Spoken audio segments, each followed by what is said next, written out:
Tonight, we travel to the Byzantine frontier in the autumn of 1071. The high plateau of eastern Anatolia stretches brown and wind-scoured toward the Persian horizon. In late August of the year 1071, a Byzantine army of many tongues and faiths has marched for 3 months to reach this place.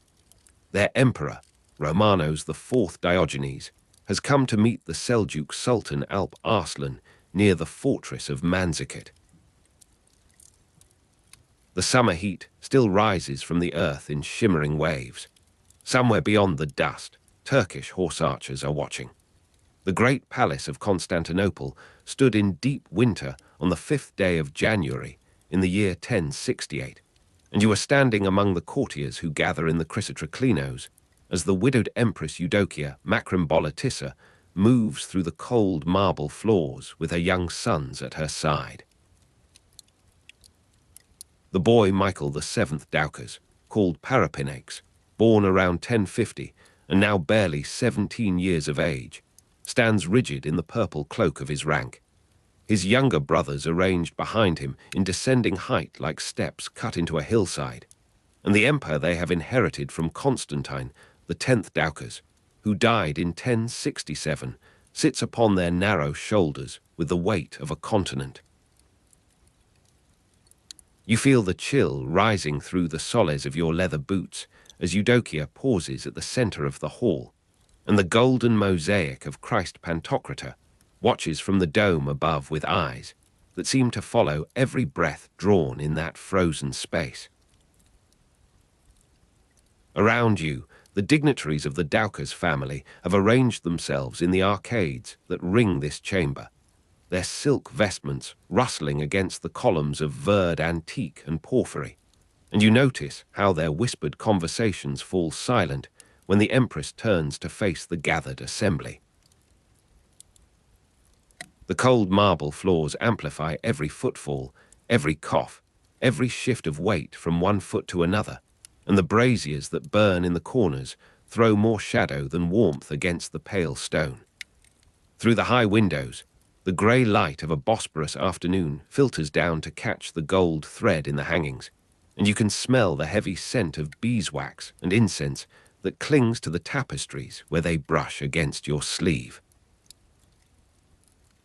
The man who enters now through the bronze doors does so with the stride of a soldier who has spent his life in campaign tents rather than reception halls, and you watch as Romanos Diogenes, a general of the Anatolian armies, makes his obeisance before the woman he has come to marry. Eudokia Macrymbolitissa has chosen this soldier to secure a military emperor for the realm,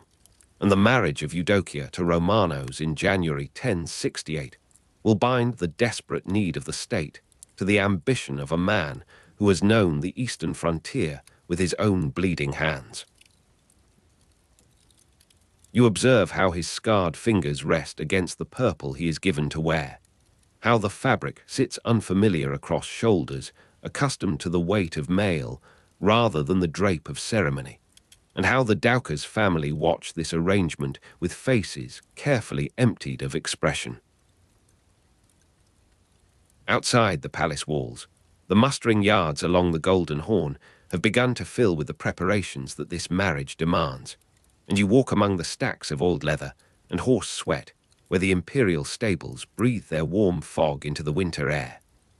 The smell of old leather and horse sweat mingles with the sharper tang of urine where the destriers shift in their stalls, and grooms move between the rows with arms loaded against the coming campaign.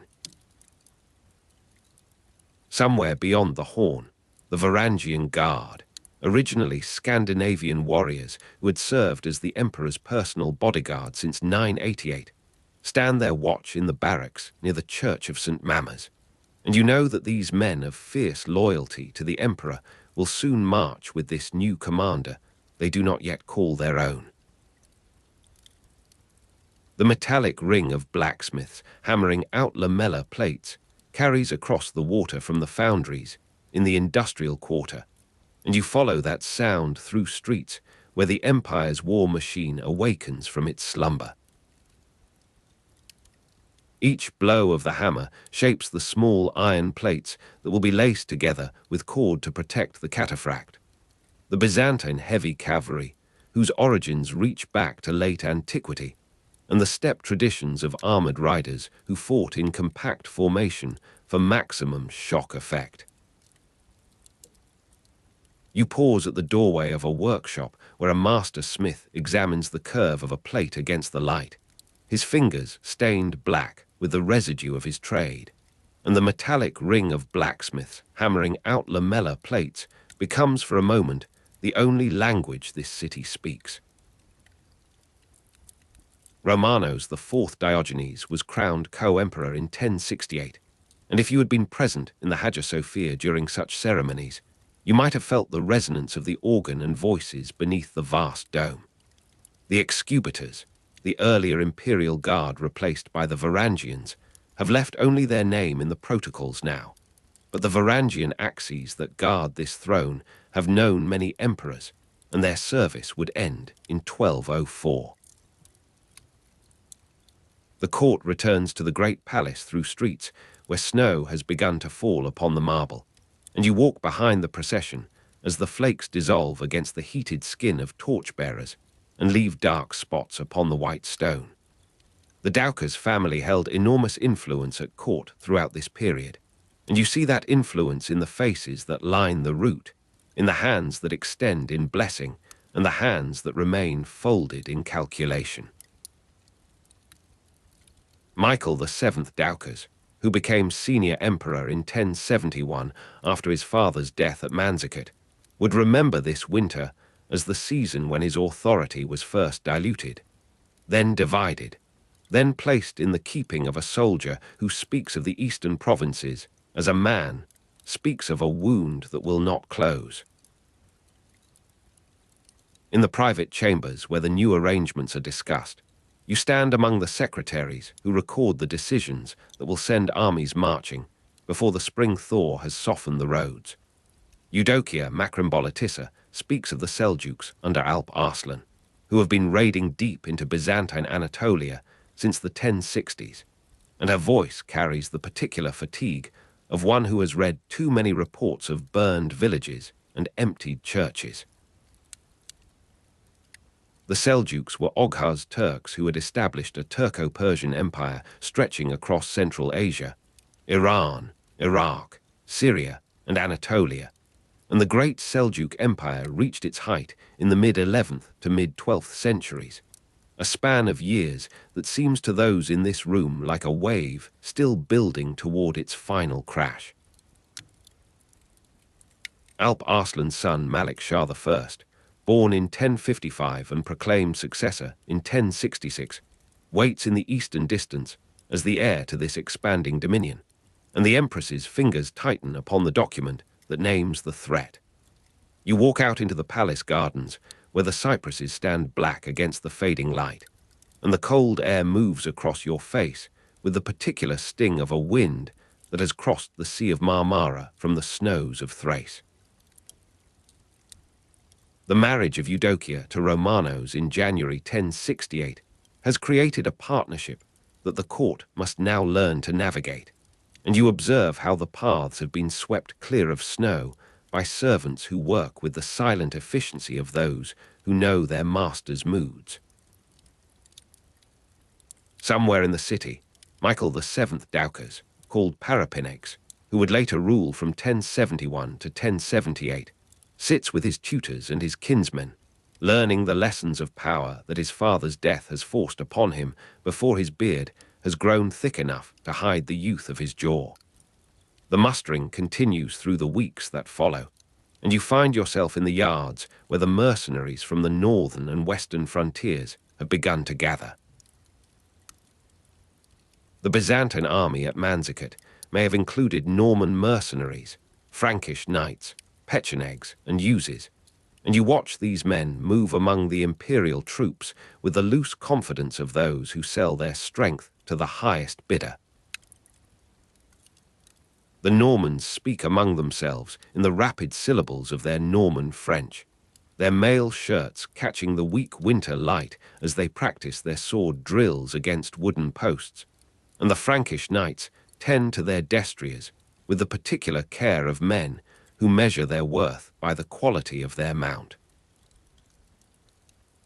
The Pechenegs and Uzes, steppe peoples who understand the kind of war that awaits on the Anatolian plateau, sit apart from the others and gamble with bone dice upon a spread of horse blankets, their laughter carrying a note that you cannot quite place. The weight of mail and lamellar armor being distributed falls upon the shoulders of men who have known such burdens before,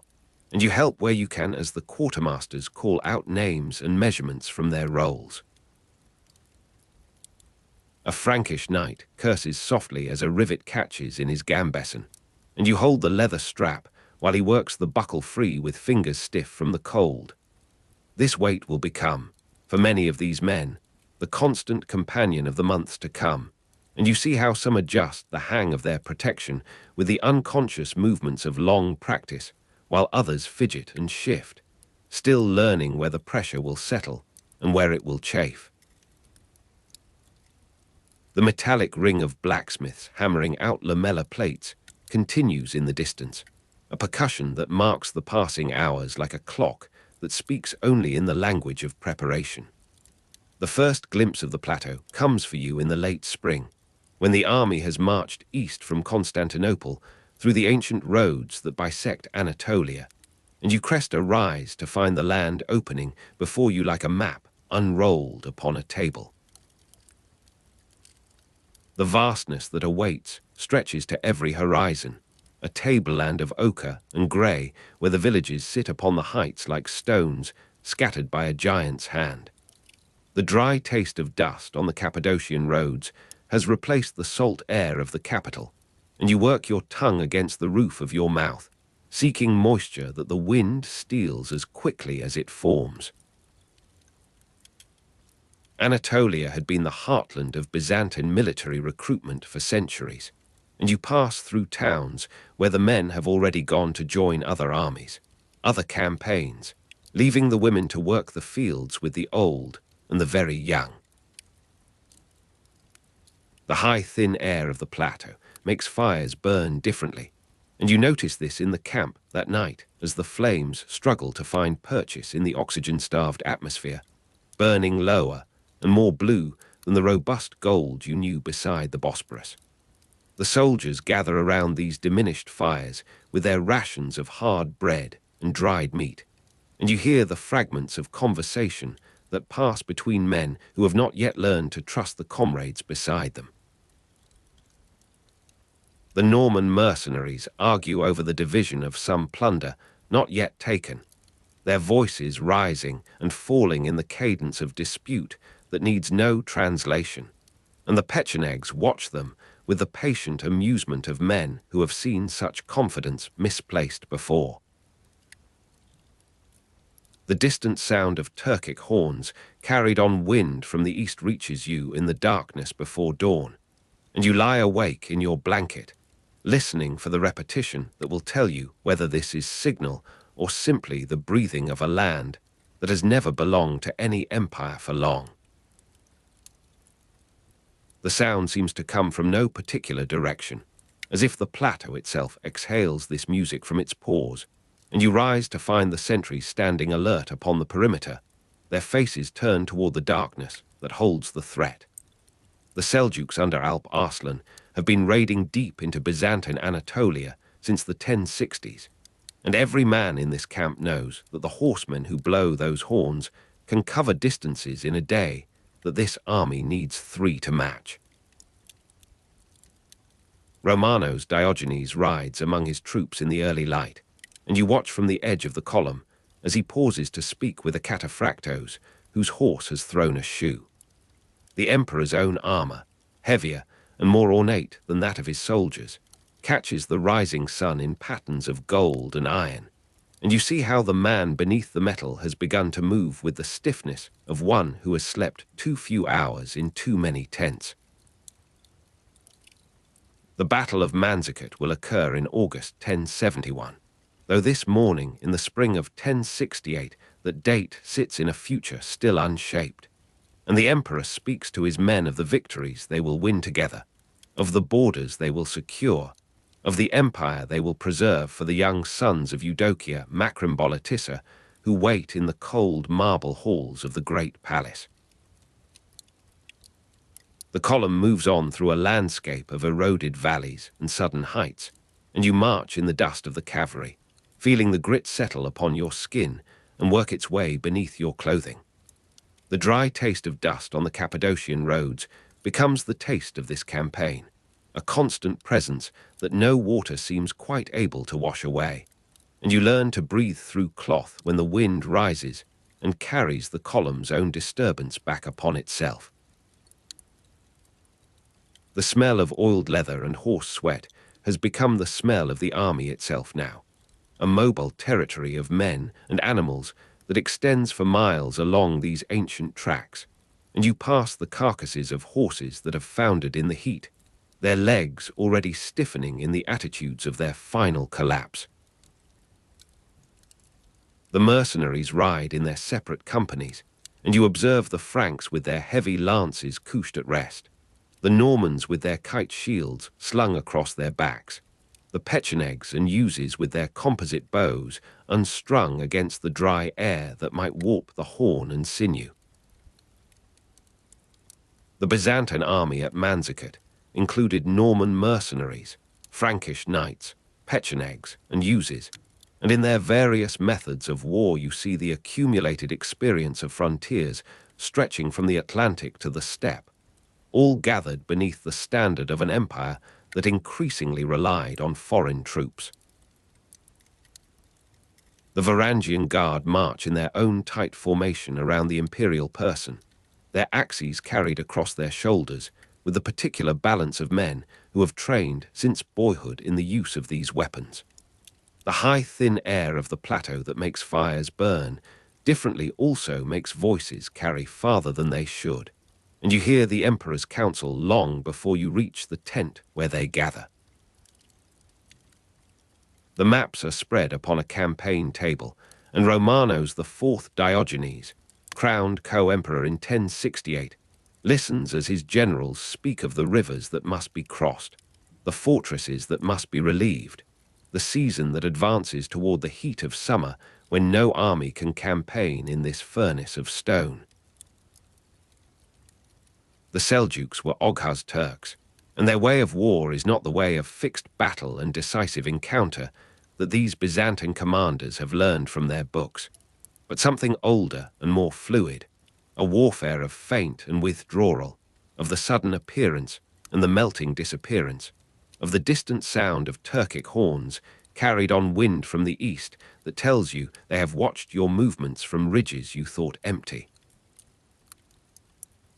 You walk out from the council into the night, and the stars above the plateau seem closer than you have ever known them, as if the elevation has lifted you toward their indifferent light.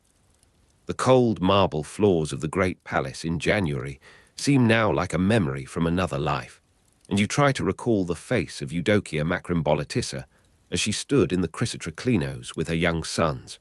the widowed empress who married a soldier to save an empire. The silent understanding that this campaign would decide the eastern frontier moves through the camp like a current beneath still water, and you sense it in the faces of the soldiers who wake to another day of marching, in the careful attention with which the scouts read the signs of passage in the dust, in the prayers that are offered in half a dozen languages to half a dozen understandings of the divine. The great Seljuk Empire reached its height between 1047 and 1157, and those who know this history understand that the wave was still rising, that Alp Arslan had not yet reached the fullness of his power, that Malik Shah I, born in 1055 and proclaimed successor in 1066, represented a future that would extend this dominion beyond the imaginings of those who then opposed it. The dry taste of dust on the Cappadocian roads follows you into sleep, and you dream of the cold marble floors of the great palace in January, of the empress moving through the golden light with her young sons, of the metallic ring of blacksmiths hammering out lamella plates that seemed then like preparation, and seems now like the ticking of a clock that cannot be wound backward. The emperor rides out with his scouts as the light strengthens, and you watch from a distance as the small party climbs toward a ridge that commands the valley to the east. Romanos, Diogenes, has not forgotten the soldier he was before he became the husband of Eudokia Macrymbolitissa, and you see him dismount to examine the ground with his own hands, reading the passage of horses in the disturbed soil. The high, thin air of the plateau fills your lungs as you climb after the imperial party, and you feel the particular lightness that comes from altitude, the sense that your body has become somehow less substantial, less anchored to the earth. The vastness that awaits from this height reveals itself in folds of terrain that repeat toward every horizon,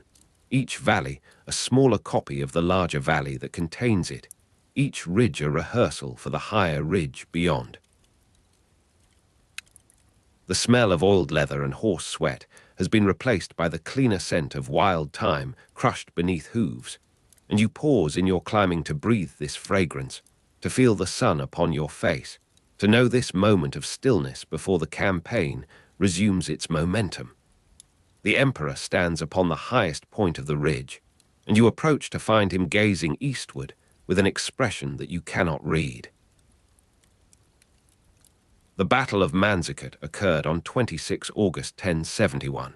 and years before that confrontation, in 1068, it still waits in the distance, still gathers its weight, still draws the emperor and the sultan toward their meeting with the inevitability of objects falling through water. You stand beside Romanos Diogenes and feel the wind move across the plateau, carrying the dry taste of dust on the Cappadocian roads, and something else, something that might be the future pressing backward upon the present, the silent understanding that this campaign would decide the eastern frontier made audible at last in the horns that blow from the ridges beyond the valley. The sun rises higher, and the camp below begins to break into the ordered chaos of an army preparing to march. The weight of mail and lamellar armor falls upon shoulders that have grown accustomed to its presence, and you descend from the ridge to find your place in the column, to take up your own small burden of movement and witness. The Varangian Guard have mounted their horses with the ease of men who have ridden since childhood, and their axes swing at their sides as they take their position around the imperial standard. The Byzantine heavy cavalry, called cataphract, with roots in steppe traditions, form compact units with the precision of long practice, and you see how the armored riders prepare to fight in close formation for shock effect, how their horses are trained to receive the impact of charge against charge. The column moves eastward through the morning, and you ride now with the baggage train, where the spare shoes and the replacement laces and the sacks of grain move at the pace of the slowest ox. The metallic ring of blacksmiths hammering out lamellar plates has followed the army from the capital, and you pass a mobile forge where the sparks fly upward to die in the brilliant air. The dry taste of dust on the Cappadocian roads settles upon your lips as the day advances, and you find yourself drowsing in the saddle, lulled by the rhythm of your horse's movement and the heat that rises from the stones. The sun descends toward the western ridges, and the shadows lengthen across the valley where you halt for the night. The smell of oiled leather and horse sweat seems distant now, replaced by the immediate presence of animals that have worked through a day of heat and dust, their coats dark with the residue of their labor. You help where you can with the making of camp, and the weight of mail and lamellar armor gives way to the lighter task of distributing bread and water, of finding space for bedrolls upon ground that offers more stone than soil. The emperor walks among his soldiers in the last light, and you see him pause to speak with a Pecheneg scout whose horse has gone lame.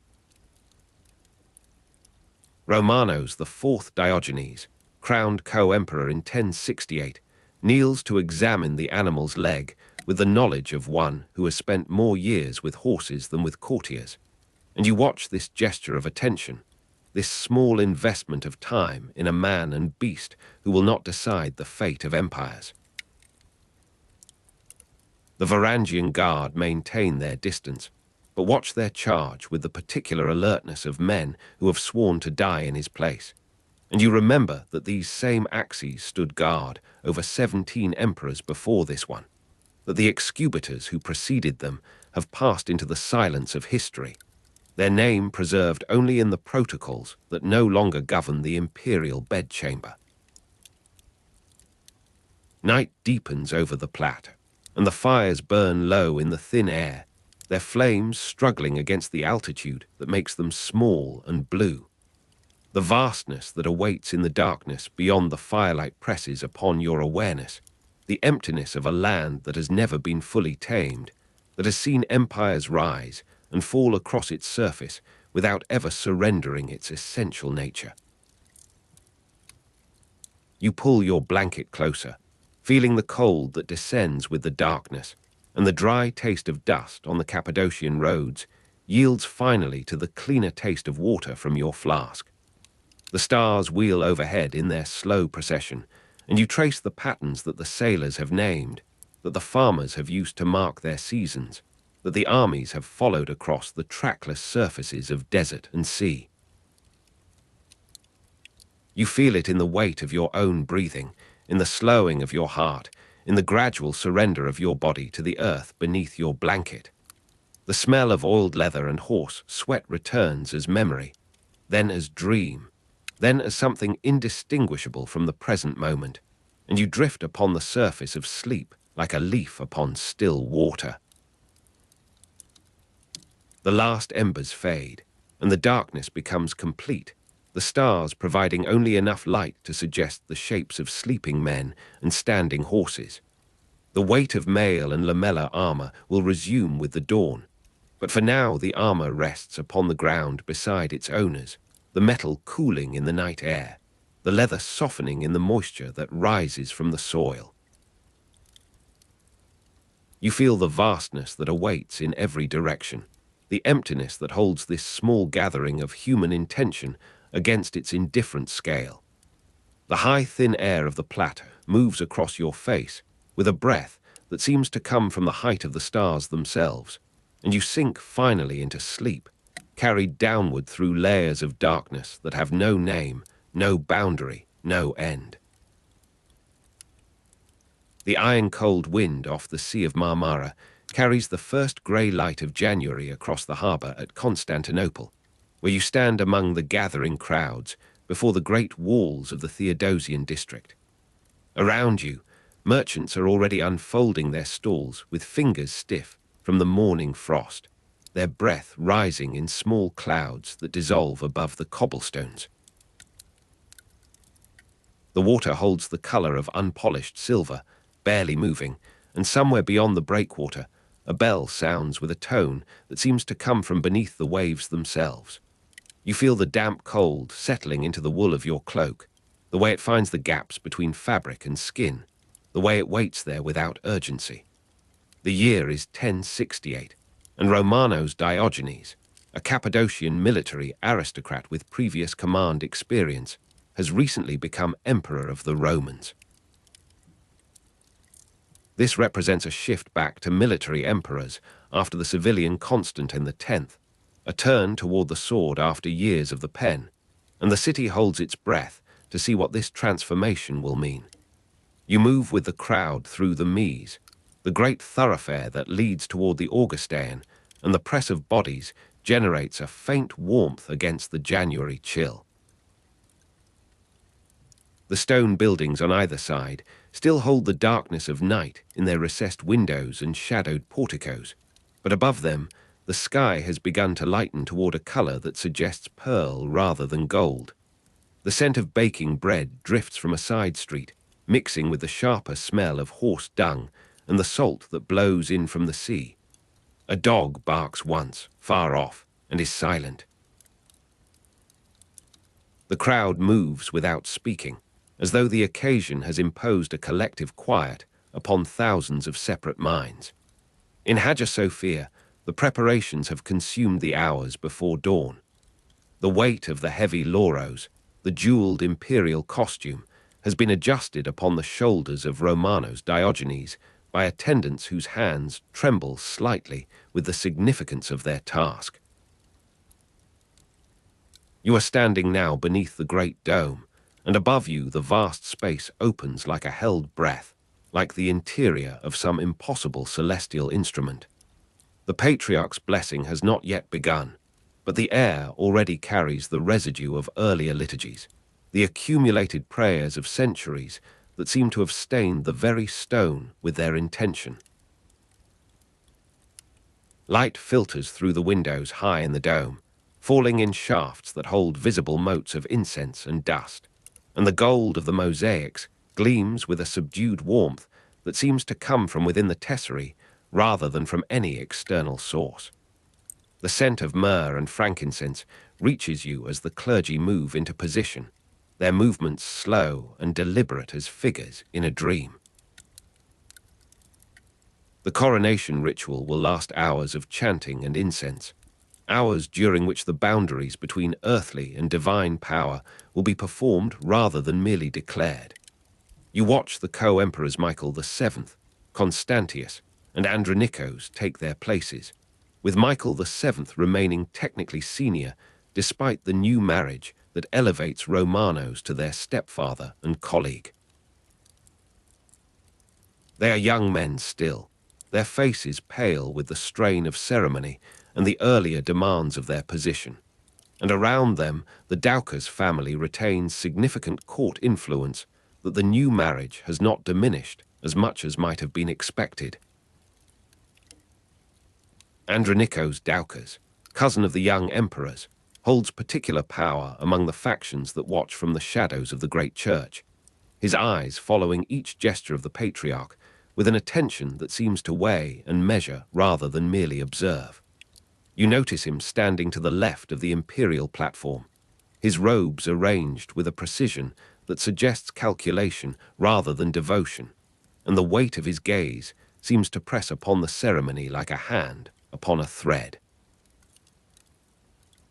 The tension between Romanos and the Doukas faction manifests not in any open gesture, but in the careful spacing of bodies, the slight delays in responses that might be attributed to age or acoustics, but which carry meaning to those who know how to read them. The patriarch raises his hands, and the drone of blessing begins at last, filling the space with sound that seems to come from everywhere and nowhere, from the stone itself and from the air it contains. You feel the vibration in your chest before you hear it in your ears, the way low frequencies travel through bone and tissue more readily than through the medium of air. The words are Greek, the old Greek of liturgy, rather than the Greek of the marketplace, and they roll and accumulate like water, finding its level across an uneven surface. The scent of incense intensifies as the censers swing, and the smoke rises in visible currents that twist and dissolve in the shafts of morning light. The heavy lauros presses upon the shoulders of Romanos Diogenes as he kneels for the blessing, and you imagine you can see the slight tension in his neck as he holds the posture required by protocol. He is a soldier, this Cappadocian military aristocrat, a man more accustomed to the saddle than to the stationary endurance of ritual, and the contrast between his nature and this moment must strike him with a force he cannot show. The coronation proceeds through its prescribed stages, each one a layer of obligation and legitimacy added to the one before, and the hours pass in the slow accumulation of sacred performance. Outside, the iron-cold wind off the Sea of Marmara would cut through the thickest preparations, but within Hagia Sophia the temperature holds steady, warmed by bodies and candles and the sheer thermal mass of stone that has absorbed summer after summer of Byzantine heat. You shift your weight from foot to foot, feeling the ache that comes from standing on marble, the way the hardness transmits itself upward through ankle and knee to settle finally in the lower back.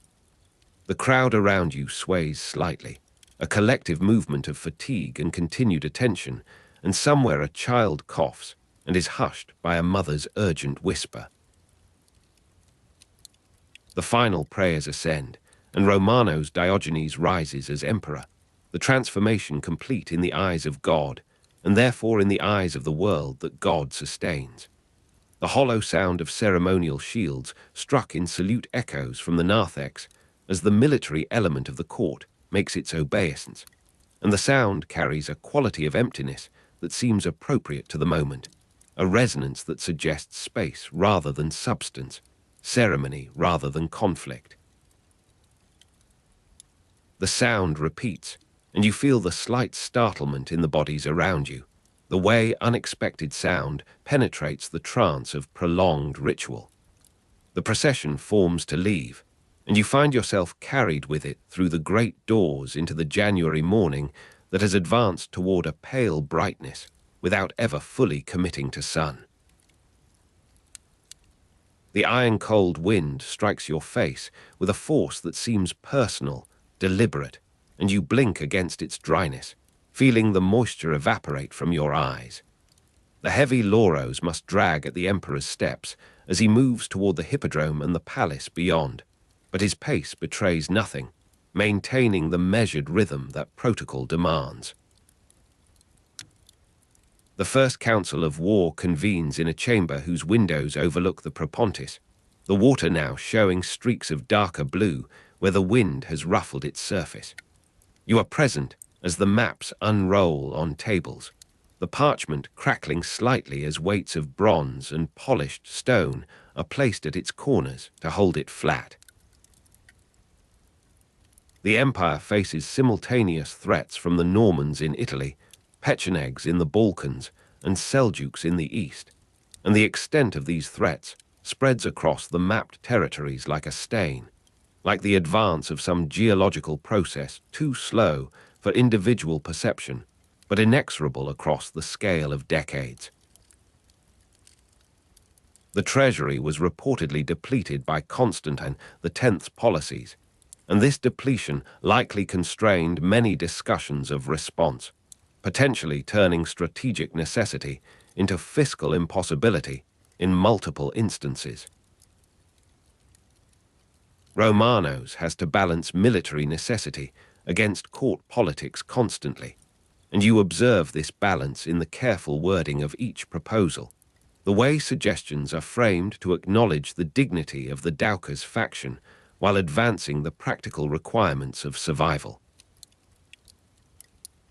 Andronikos Doukas holds particular power in these deliberations, his presence at the table, an assertion of continued family relevance that Romanos cannot directly challenge, without risking the fragile coalition that his marriage and coronation have constructed.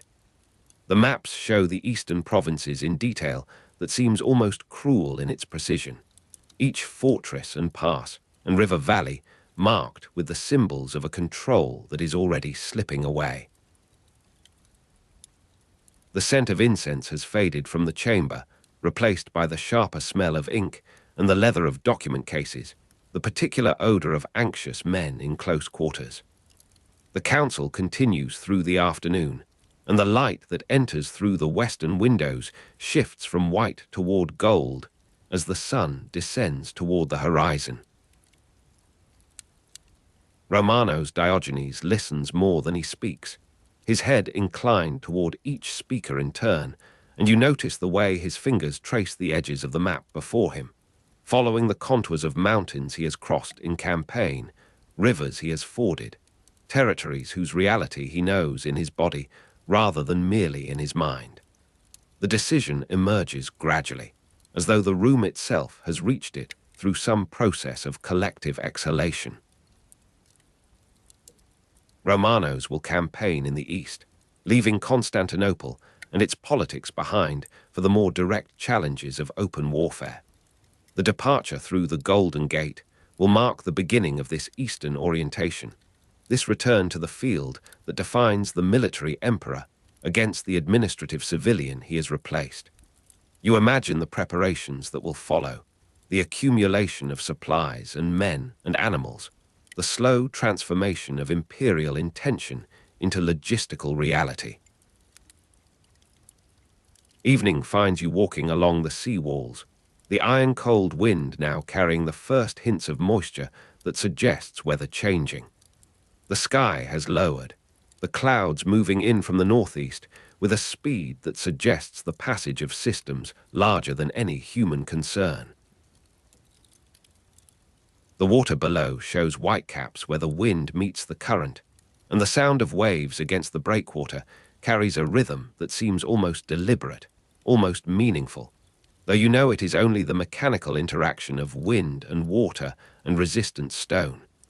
Your hands have grown cold in your sleeves, and you press them together for warmth, feeling the slight friction of skin against skin. The departure through the Golden Gate occurs 3 weeks later, in weather that has not improved since the council, but which Romanos Diogenes accepts without comment. You are standing among the crowd that lines the Mise for this leave-taking, and the procession that moves toward the gate seems longer than the one that entered Hagia Sophia, as though the accumulation of campaign necessity has added weight and numbers to the imperial train. The hollow sound of ceremonial shields struck in salute marks the moment of passing through the gate, and you feel the vibration in the cobblestones beneath your feet, the way the city seems to acknowledge this departure with something deeper than the visible ceremony. Beyond the walls, the road stretches eastward across the Thracian plain, and the wind carries the smell of turned earth and the distant smoke of village hearths. Romanos will spend 1068 and early 1069 campaigning in the east, though with limited success, according to some sources. Iron travels with him now, a pressure upon his decisions that the court politics of Constantinople could only partially have prepared him for. The empire faces simultaneous threats on multiple fronts, and the eastern campaign addresses only one of these, leaving the others to fester in his absence like wounds untended. The slow realization that the eastern provinces are already half lost to raiding comes not in a single moment, but in the accumulation of detail that travel reveals. You are moving with the army now, or with that portion of it that serves as the imperial guard, and the landscape through which you pass shows the marks of Turkish presence in burned villages and abandoned fields, in the absence of the peasants who should be preparing the spring planting. The roads are emptier than they should be, the inns closed or inhabited only by those too old or too stubborn to flee. The heavy lauros has been exchanged for the practical armor of campaign, but the weight of responsibility it represented has only increased with each mile of devastated territory. In a commandeered villa whose mosaics show scenes of Dionysiac reverie now incongruous with the military purpose of the rooms, Romanos Diogenes studies reports that confirm what the journey has suggested. The Sultan Alp Arslan is actually campaigning in Central Asia when Romanos begins his offensive, a fact that might have offered opportunity if the local Turkish commanders had been less effective in their independence, if the Byzantine forces had been more numerous or better supplied. The treasury's depletion echoes in every shortfall of equipment, every missing horse, every unit that exists on paper but not in the field. You stand in the courtyard of this villa at evening, watching the light fail across the Anatolian plateau, and the cold that descends with the darkness carries the particular quality of highland dryness, the sense that moisture has been withdrawn from the world to some distant reservoir. The stars emerge with a clarity that the lights of Constantinople never permitted, and you find yourself naming them with the old names, the Greek names that have survived from antiquity, as though the continuity of nomenclature might somehow guarantee the continuity of empire. The drone of the patriarch's blessing seems now like a memory from another life, another order of existence, separated from this moment by more than mere distance. Romanos' stepson, the future Michael VII, remains in Constantinople, and this absence of the co-emperor, who is also his son by marriage, must weigh upon Romanos' calculations of loyalty and succession. The Doukas family retains significant court influence, and that influence concentrates in the person of the young emperor left behind, a hostage in all but name to Romanos' good behavior, his military success, his continued willingness to accommodate the faction that elevated him. The balance between military necessity and court politics grows more precarious with each league that separates him from the capital, each report that arrives of intrigue and maneuver in his absence. The campaign proceeds through 1068 and into 1069. The limited success that follows Romanos' leadership never quite translating into the decisive victory that might have secured his position. You observe the sieges and the skirmishes, the slow grinding of attrition against an enemy who refuses the pitched battle that Byzantine doctrine prefers, who strikes and withdraws, who appears and dissolves like the mirages that rise from the Anatolian summer ground. The ceremonial sounds of Constantinople have given way to the actual clash of weapons, the ring of iron against iron that carries no emptiness, but only the density of immediate consequence. In the spring of 1071, the decision is made to advance toward the fortress of Manzikert, to secure this position on the eastern frontier as a base for further operations. He captures the fortress before the main battle, and this seems at the time like progress, like the first substantial achievement of a campaign that has consumed 3 years of effort and expectation. The fortress stands on a plateau above the surrounding country, and from its walls you can see the mountains that mark the border with the Seljuk Sultanate, the high ground that has always defined the eastern limit of Roman power in these regions. But news arrives that changes the significance of this position. Alp Arslan returns west rapidly upon learning of the Byzantine advance, moving with the speed that nomadic logistics permits, the flexibility of an army that carries its supplies on the hoof and draws its sustenance from the grass of the lands through which it passes. The Sultan, who had been distant in Central Asia, is now approaching with a force that reports suggest is larger, more mobile, more prepared for the decisive engagement that Romanos has sought.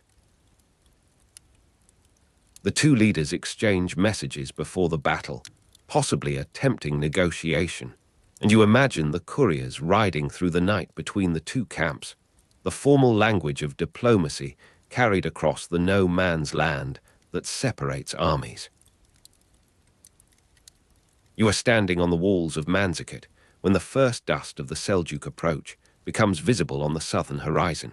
a brownish column that rises and spreads and resolves gradually into the individual components of cavalry and baggage, and the herds that sustain them. The iron-cold wind off the Sea of Marmara is a memory now, replaced by the dry breath of the Anatolian interior, and the scent of incense seems impossibly distant, the residue of a ceremony that belongs to another world. The heavy lauros has been replaced by the weight of mail and the expectation of combat, but the symbolic burden of imperial responsibility has only increased with the approach of this decisive moment. Romanos Diogenes prepares for the engagement that will define his reign, that will determine whether that cold January coronation in Hagia Sophia was the beginning of restoration or merely another episode in the long decline of Byzantine power in the East. The co-emperors Michael VII, Constantius, and Andronikos remain technically senior in Constantinople, their authority undiminished by distance, and the Doukas family retains its court influence. Andronikos Doukas holds particular power in the calculations that will follow whatever outcome the battle produces, his loyalty or its absence a factor that Romanos cannot control but must somehow anticipate. The evening before the battle, you walk among the campfires of the Byzantine army, and the light they cast makes each circle of warmth a separate island in the darkness that surrounds them. Men are sharpening weapons, checking straps and buckles, performing the small rituals of preparation that precede combat. The sound of their voices carries a quality you have noticed before in armies on the eve of engagement, a mixture of bravado and quiet, of the need to speak and the equal need for silence. The scent of cooking mingles with the sharper smells of leather and oiled metal, and somewhere a man sings a song whose words you cannot distinguish, but whose melody suggests homesickness, distance, the memory of places left behind. Romanos Diogenes moves through the camp, speaking to units, receiving reports, performing the visibility that leadership requires.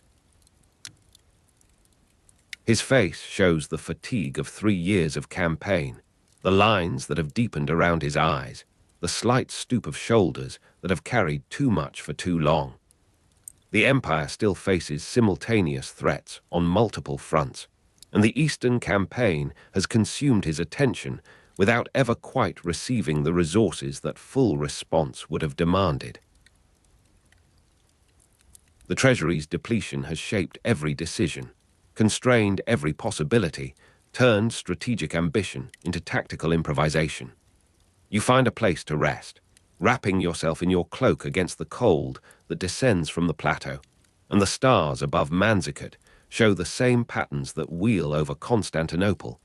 the same ancient configurations that have guided travelers and marked the seasons since before the empire existed, since before the city itself was founded. The realization that the eastern provinces are already half lost has become,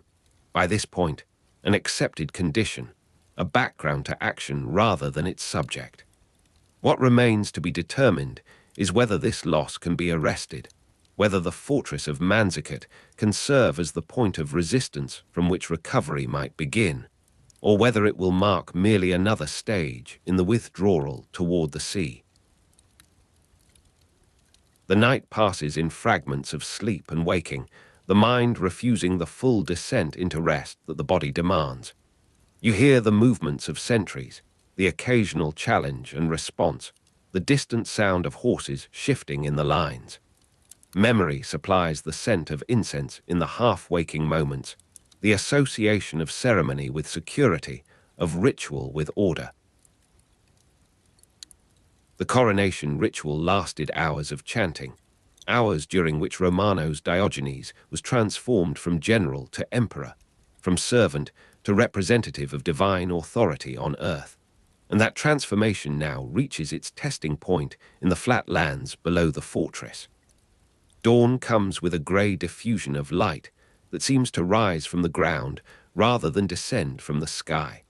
and the armies begin their visible preparations for the engagement that will follow.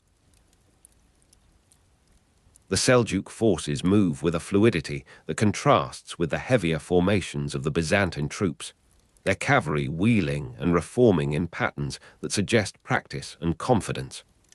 Romanos Diogenes positions his forces according to the doctrine he learned in his Cappadocian training, the previous command experience that has brought him to this moment, this height, this precipice. You watch from a slight elevation as the lines form and the first movements begin, the dust rising already from thousands of hooves and feet, the sound carrying across the distance in fragments that assemble gradually into the continuous noise of battle. The ceremonial sounds of Constantinople have been replaced by the actual percussion of combat, the clash of purpose against purpose, will against will, in a space that holds no meaning beyond the immediate struggle for advantage. The heavy laurus seems now like the lightest of burdens compared to this, the weight of command in the moment of its testing, the weight of empire itself balanced on the outcome of a single day's fighting. The hours pass in the confusion that is the natural condition of battle, the impossibility of comprehensive vision, the reduction of understanding to the immediate surroundings, the men nearest, the ground beneath your feet. You move with a portion of the reserve, held back for the decisive commitment that Romanos Diogenes judges the moment to require.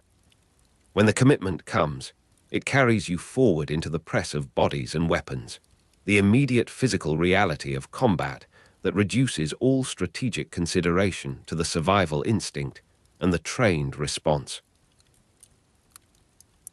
You strike and are struck, you move and are moved, and the self that thought and remembered and anticipated dissolves into the simpler self that acts without reflection, that continues because continuation is the only option that presents itself. The sound surrounds you, the dust blinds you, and the world contracts to the immediate circle of perception that combat permits. And then, gradually, the quality of the struggle changes. And then, gradually, the quality of the struggle changes into something you do not yet recognize. The dust begins to settle across your shoulders, and the sounds that surrounded you separate into distinct sources that can be named and located. You are no longer in the press of battle, but standing in a courtyard somewhere in Constantinople, and the year is 1071, and the season is early spring when the winds still carry winter's memory down from the Black Sea. Romanos Diogenes has called the muster, and the Tagmata are assembling. The Tagmata were the professional standing regiments based in and around Constantinople, and they have begun to gather before dawn in the precincts near the palace. You are standing among them now, feeling the cold stone beneath your boots, watching torchlight flicker across the bronze fittings of their equipment. The Scoli, Excubators, and Varangians formed the core imperial troops, and each group occupies its appointed station in the ordered geometry of the parade ground. Around you, the merchants are unloading their cargoes of spears and shields from boats drawn up along the harbour side, and the cold air moves across your face with the salt of the sea still in it. The rhythmic thud of the Varangians' double-handed axes in drill reaches you from the northern corner of the assembly ground, where those tall northern men move through their practiced sequences in the grey half-light. Their barracks lie behind them, long stone buildings with smoke rising from cooking fires within, and you can see the axes catching what light there is as they rise and fall in unison. The sound is not hurried. Each stroke finds its own weight and lets it settle before the next begins, so that the pattern becomes something you could fall into, something your own breathing might match if you stood there long enough. The smell of horse, urine and manure in the mustering fields drifts across from the west, where the cavalry contingents have begun to arrive with their animals still steaming from the ride through the city's streets. You move through the assembling host, and the unfamiliar guttural consonants of a dozen languages at mess reach you from the cooking pits where soldiers huddle with their morning rations.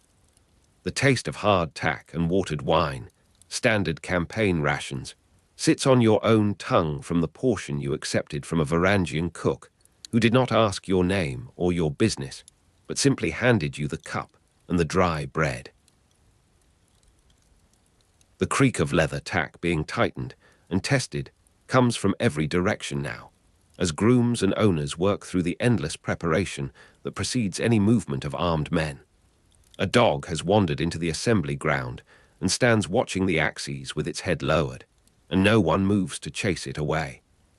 Romanos Diogenes has called this muster, and Romanos Diogenes will lead it eastward against the Turkish threat that has grown beyond the capacity of the frontier themes to contain. The army of 1071 may have numbered between 40,000 and 70,000 total, though the exact figure dissolves in the counting as new contingents arrive each day from the themes and from foreign service.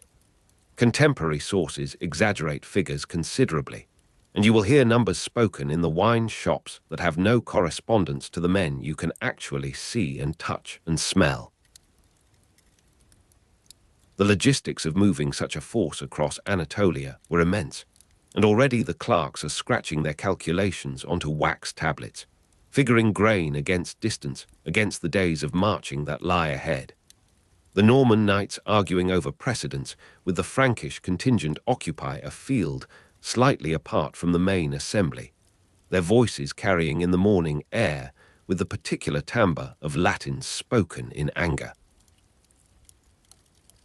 Norman cavalry had served Byzantium since the early 11th century, and these men carry that heritage in their equipment and their bearing, though they would not thank you for reminding them of their long service to an empire they consider themselves superior to. Frankish knights brought heavy cavalry tactics from Western Europe,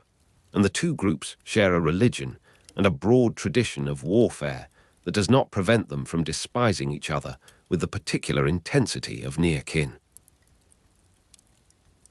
You watch from a distance as their captains gesture with gauntleted hands, each man's horse held by a squire who stands silent and embarrassed.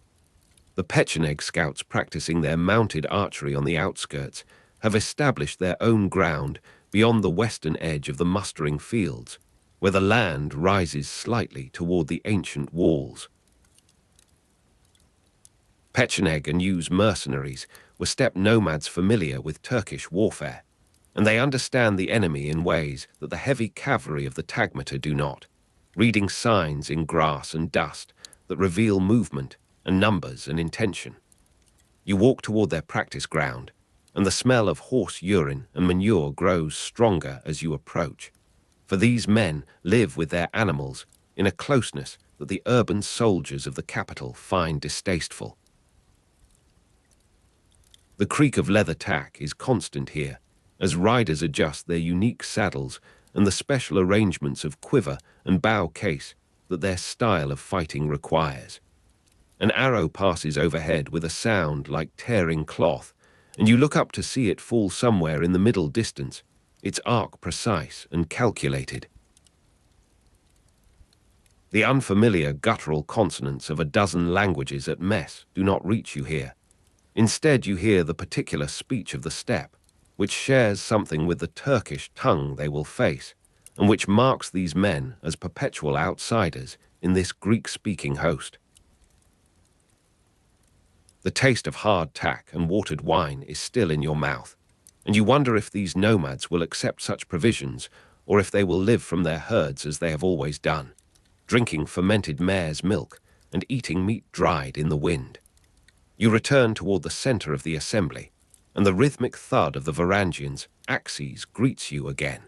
though now the sun has risen enough to glint from the axe heads and from the mail of the men who wield them. The slow accumulation of supply wagons stretching back toward the capital has begun to block the streets through which you must pass, each vehicle loaded with the accumulated necessities of a campaign that may last months. You walk beside a train of oxen hauling grain in leather sacks, the animals' breath visible in the morning cold, their drivers walking alongside with goads in their hands. Each cavalryman required multiple horses and substantial grain, and the wagons groan under the weight of this multiplied demand. A clerk stands on a mounting block beside the road, checking items against his list, with the help of a soldier who cannot read but can count and verify. The army followed the ancient Roman road system through Cappadocia, and these same roads will bear the weight of this procession eastward, though they have not been maintained as they were in the empire's flourishing and may prove treacherous in places. Local populations were required to provide provisions, causing resentment that will accumulate like debt as the army passes, each village giving up its stores against the promise of payment that may or may not arrive. The thematic militias of Anatolia had declined in training and equipment, and this dependence on the capital's professional soldiers and foreign mercenaries reflects a deeper change in the empire's military organization. You find yourself standing at a junction where several streets meet, and the smell of horse urine and manure mixes here with the sharper scent of the sea and the ordinary cooking smells of a city beginning its day. The creak of leather tack comes from a stable to your left, where a groom works methodically through a string of remounts, checking each girth and each strap for the weakness that might betray a rider at the critical moment. The unfamiliar guttural consonants of a dozen languages reach you again, for a group of Armenian infantry has established their cooking fire in the lee of a warehouse, their speech rapid and liquid compared to the heavier tongues of the north. Romanos Diogenes moves through the assembly, and you see him at a distance, surrounded by his personal retinue. Romanos's personal retinue included veterans of his earlier eastern campaigns, and you can pick them out by their weathered faces and the ease with which they wear their equipment, unlike the newer men who still adjust and fidget.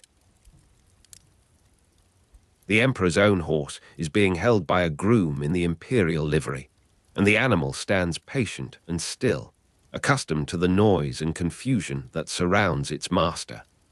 The rhythmic thud of the Varangian's axes has paused now, and in the sudden relative quiet, you can hear the emperor's voice as he speaks to a group of officers, though not the words he speaks. The taste of hard tack and watered wine has faded from your mouth, replaced by the metallic anticipation that comes before any great movement of men toward war. You are standing at the harbour at dawn, though the dawn has advanced into full morning now, and the light falls across the water in broad sheets of silver and grey. Around you, the merchants are unloading their cargo still, for this work will continue until the last possible moment, until the clerks declare that nothing more can be loaded, and the captains accept that they must make do with what they have. The cold air moves across your face, and you realize that you have been standing motionless for some time, watching the patterns of this great organism as it prepares to stir itself toward the east. The final review before departure, shields and banners catching morning light, has been announced for the following day, but the preparations for it occupy every hour between now and then. You walk through the tent lines that have sprung up in the open ground beyond the walls, each group marking its territory with the standards of its origin. The army's polyglot nature created communication difficulties that would prove costly in the confusion of battle, but here in the camp they manifest more simply as separation, each tongue keeping to its own kind for the comfort of familiar speech. A Frankish knight passes you leading a destrier so large that its shoulders rise above your head, the animal's hooves throwing clods of the damp earth with each step. You find a place to sit on a pile of unused tent pegs, and from here you can observe the continuing activity without participating in it, the role that seems to have been assigned to you in this narrative. The smell of horse urine and manure has become simply the smell of the army now, so constant that you no longer register it as separate from the air itself. A wind rises from the direction of the sea, and the banners begin to move, though they are not yet unfurled for the review, but hang in their coverings like sleeping things waiting to be awakened. The creak of leather tack resumes after a pause, for the work of preparation is never complete, each round of checking revealing some new imperfection that demands attention. The unfamiliar guttural consonants of a dozen languages has thinned as the morning advances toward noon,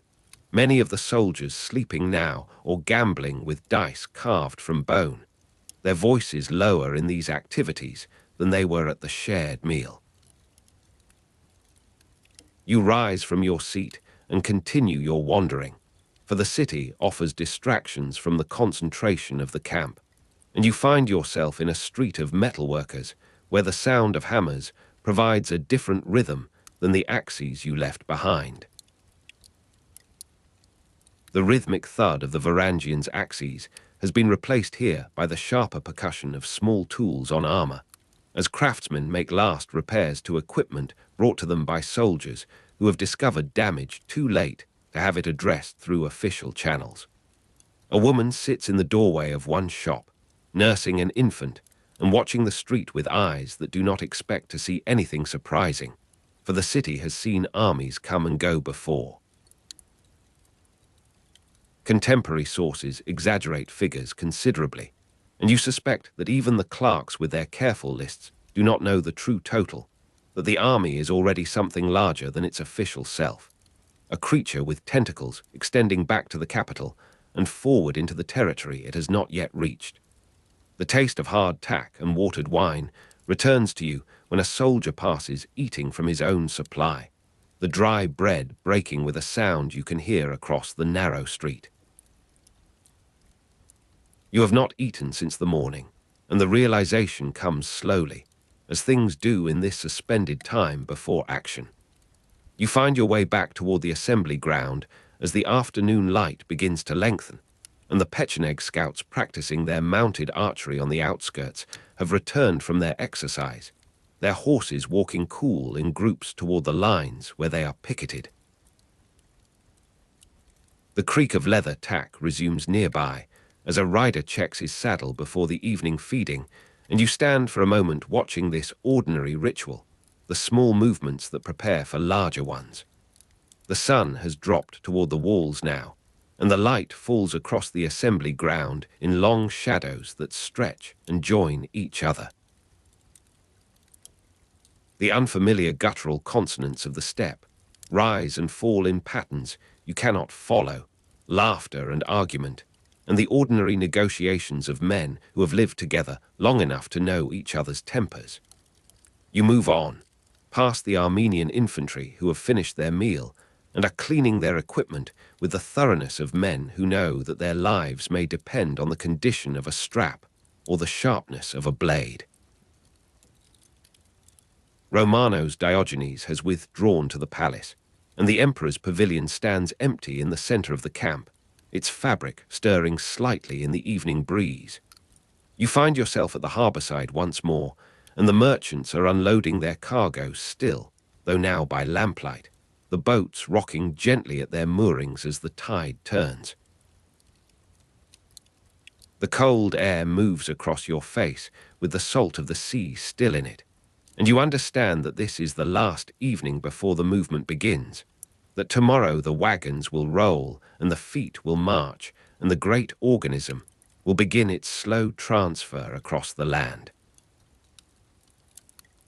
The taste of hard tack and watered wine returns, and you accept it now as the taste of what is coming, the ordinary sustenance that will carry you through days of ordinary discomfort toward an end that no one in this gathering can fully foresee. The rhythmic thud of the Varangians' axes has ceased entirely, and in the quiet you can hear the city continuing around the army, the ordinary life that does not pause for emperors or their campaigns. A dog barks somewhere in the distance, and you remember the animal that stood watching the drill with its head lowered, and you wonder where it has gone, whether it will follow the army or remain to greet the next gathering. The smell of horse, urine and manure lingers, mixed now with wood smoke from the evening fires, and you know that this composite scent will travel with you, that it will become the smell of the road and the camp and the long waiting between movements. You stand at the edge of the water, and the broad sheets of silver and grey have darkened into something deeper, the surface of the sea becoming indistinguishable from the sky at the horizon. Each cavalryman required multiple horses and substantial grain, and you understand now that this requirement multiplies outward endlessly, that the army feeds on the land and the land must feed it, and that this exchange will leave marks that last longer than the campaign itself. You turn from the water and move back through the streets toward the camp, and the creak of leather tack being tightened and tested comes to you one final time from a stable where a groom works late, attending to some last requirement before the morning. You find your place among the sleeping forms, and the smell of horse urine and manure follows you into half-consciousness, and the last thing you hear before sleep is the distant sound of the sea, which does not care about armies or emperors or the movements of men across the land, but continues in its own rhythm as it has continued since before the city was founded, and will continue after it has fallen into whatever future awaits.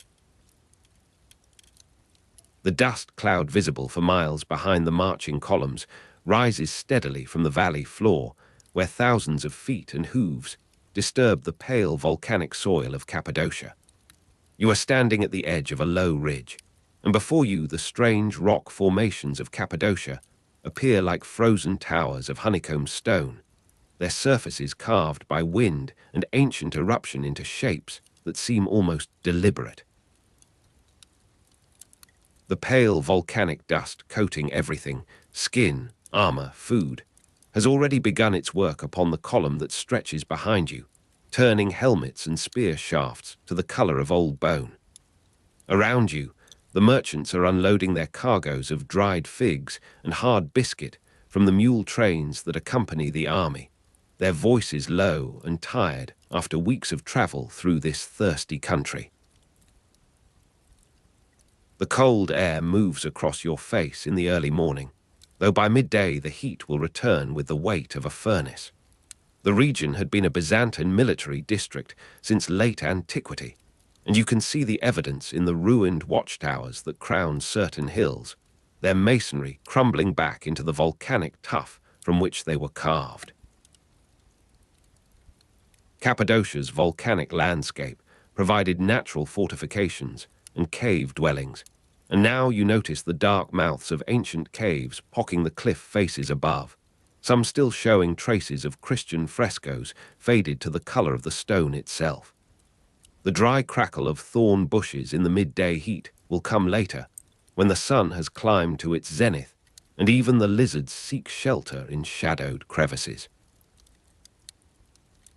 The army marched through the summer heat of 1071, and you feel that heat now pressing against your neck as the column begins to move again, the dust rising fresh and white around the leading squadrons. Water sources were scarce on the high plateau, and every man in the column knows the precise level of his own water skin, the weight of it measured in the mind like a miser counts coins. The taste of alkali in the rare water sources lingers still at the back of your throat from the last spring. 2 days passed, where the water ran clear but left a film upon the tongue that no amount of swallowing could dispel. The mirage pools of water that vanished as riders approached have become a familiar cruelty of these marches, shimmering blue upon the horizon until the hope of them was worse than the certainty of dust. A night camp by a rare spring, water carefully rationed, brings the army to a temporary halt in a hollow where a thin stream threads between rocks of compressed ash. You are sitting now beside your small fire, and around you the merchants are unloading their cargoes of replacement horseshoes and bundled arrows from the supply train that has managed to keep pace with the main body. The sudden shadow of a falcon against the blinding sky passes overhead as you look up, the bird's wings motionless as it rides the thermal rising from the heated stone, its gaze perhaps fixed upon some small creature in the scrub below. The pale volcanic dust coating everything has settled into the creases of your cloak so thoroughly that shaking it would serve no purpose until water can be spared for washing. Romanos advance toward Lake Van, seeking decisive battle, and this purpose moves through the camp like a current beneath still water, spoken of in low voices by the officers who gather near the imperial tent. The fortress of Manzikert was captured and garrisoned, though this event lies still some days ahead in the chronicle of the march, and you sense its approach in the increased urgency of the scouts who depart before dawn and return with empty water bags and reports of empty valleys. Alp Arslan moved from Central Asia with his main force, and somewhere to the east, beyond the shimmering horizons that deceive the eye, that army is travelling too, though by what route and at what pace none among the Byzantine command can say with certainty.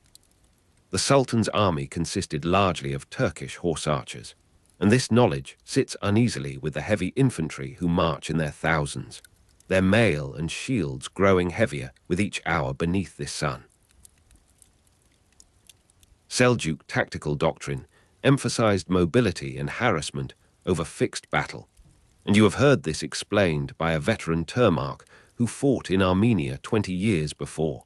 his voice matter-of-fact as he described arrows falling like rain upon columns that could not bring their heaviness to bear against enemies who refused to stand and receive it. The Byzantine army's heavy infantry and cavalry moved slowly in comparison, and you feel this slowness in your own legs as the march resumes after the midday halt, the ground rising gradually toward the higher plateau where the air grows thinner and the sun more pitiless. The taste of alkali comes again at the next spring, where the water must be shared among so many that each man receives barely enough to wet his mouth before moving on. The mirage pools have taught even the most optimistic among the soldiers to look away from the horizon, to fix their eyes upon the actual dust before their feet, rather than the false promise of blue that recedes as it is approached. Foraging parties were frequently harassed by Turkish raiders, and now you see a group of wounded men being helped back into camp by their companions, one with an arrow still protruding from his thigh that the surgeon will remove by firelight with only wine for dulling the pain. The pale volcanic dust has worked its way into the wound, and the man's face beneath its white mask is grey with exhaustion and the beginning of fever. Morale declined as the campaign extended without clear objective, and you read this decline in the faces of the soldiers who pass you, their eyes fixed upon the middle distance where the march has no visible ending. The Doukas faction at court sent warnings against overextension, and these warnings have travelled with the army in the form of letters carried by imperial couriers, their contents known only in fragments that pass from mouth to mouth and grow more ominous with each retelling. Romanos faced pressure to achieve a quick victory before winter, and this pressure is palpable in the shortened halts, the increased pace of the morning marches, the emperor's own presence at the head of the column, where his standard of purple and gold grows as pale as everything else beneath the volcanic dust. The cold air moves across your face again at evening, when the sun has descended toward the rim of the plateau, and the heat withdraws like a tide leaving stones that will not cool until midnight. A night camp by a rare spring repeats itself in a different hollow where the spring has run almost to nothing, and the water must be drawn with cups from pools that form only in the deepest shadows of overhanging rock. You are standing at the harbour at dawn, though there is no harbour here, only the memory of that other place that comes unbidden when exhaustion loosens the mind's hold upon its present surroundings. Around you, the merchants are unloading their cargoes of arrows and salted meat, their movements slow with the same fatigue that weights your own limbs. The dry crackle of thorn bushes has become so constant that silence would seem strange now, a condition almost unimaginable in this landscape, where even the wind carries the sound of desiccation. The strange rock formations of Cappadocia rise in new configurations each day, valleys of eroded stone that the locals call fairy chimneys, their caps of harder rock protecting columns of softer tuff from the erosion that has carried away everything between them. Water sources were scarce on the high plateau, and the engineers have begun to dig wells in dry riverbeds, finding sometimes nothing, sometimes water so thick with minerals that it must be strained through cloth and mixed with wine to make it palatable. The taste of alkali accumulates in the body, or so the older soldiers claim, producing a thirst that no amount of drinking can satisfy, a dryness that comes from within. The fortress of Manzikert was captured and garrisoned in an action so brief it barely interrupted the march, the Armenian garrison having withdrawn before the Byzantine vanguard came within sight of its walls. You are sitting now upon a low wall in the fortress courtyard, and around you the merchants are unloading their cargoes of grain and dried fish for the small garrison left to hold this place against whatever enemy might choose to reclaim it. The pale volcanic dust has settled here too, a fine layer upon the stones that speaks of the impossibility of escape from this element, this constant presence that defines the campaign more than any enemy action. Romanos advanced toward Lake Van, seeking decisive battle, and the capture of Manzikert, anticlimactic in its ease, has done nothing to satisfy this need, only extended the supply lines further into country where every village is potentially hostile. Every hill conceals watchers who report the column's progress eastward. The Sultan's army consisted largely of Turkish horse archers, and the emptiness through which the Byzantine army marches seems perfectly suited to their manner of warfare. The wide spaces inviting movement and encirclement, the scarcity of water making every source a point of vulnerability that need not be attacked directly, only denied. The growing tension between Romanos and his Doukas officers manifests in the formal councils where the emperor receives reports with a stillness that communicates more than any expression of anger, his hands motionless upon the table while the Doukas generals present their assessments in voices carefully neutral. Foraging parties were frequently harassed by Turkish raiders, and the losses among these parties have begun to affect the army's ability to feed itself, the supply train from Constantinople unable to keep pace with the rate of the advance. The mirage pools continue their deception, and you have learned to recognize them now by their too perfect blueness, their location in places where no geological feature could collect or hold water.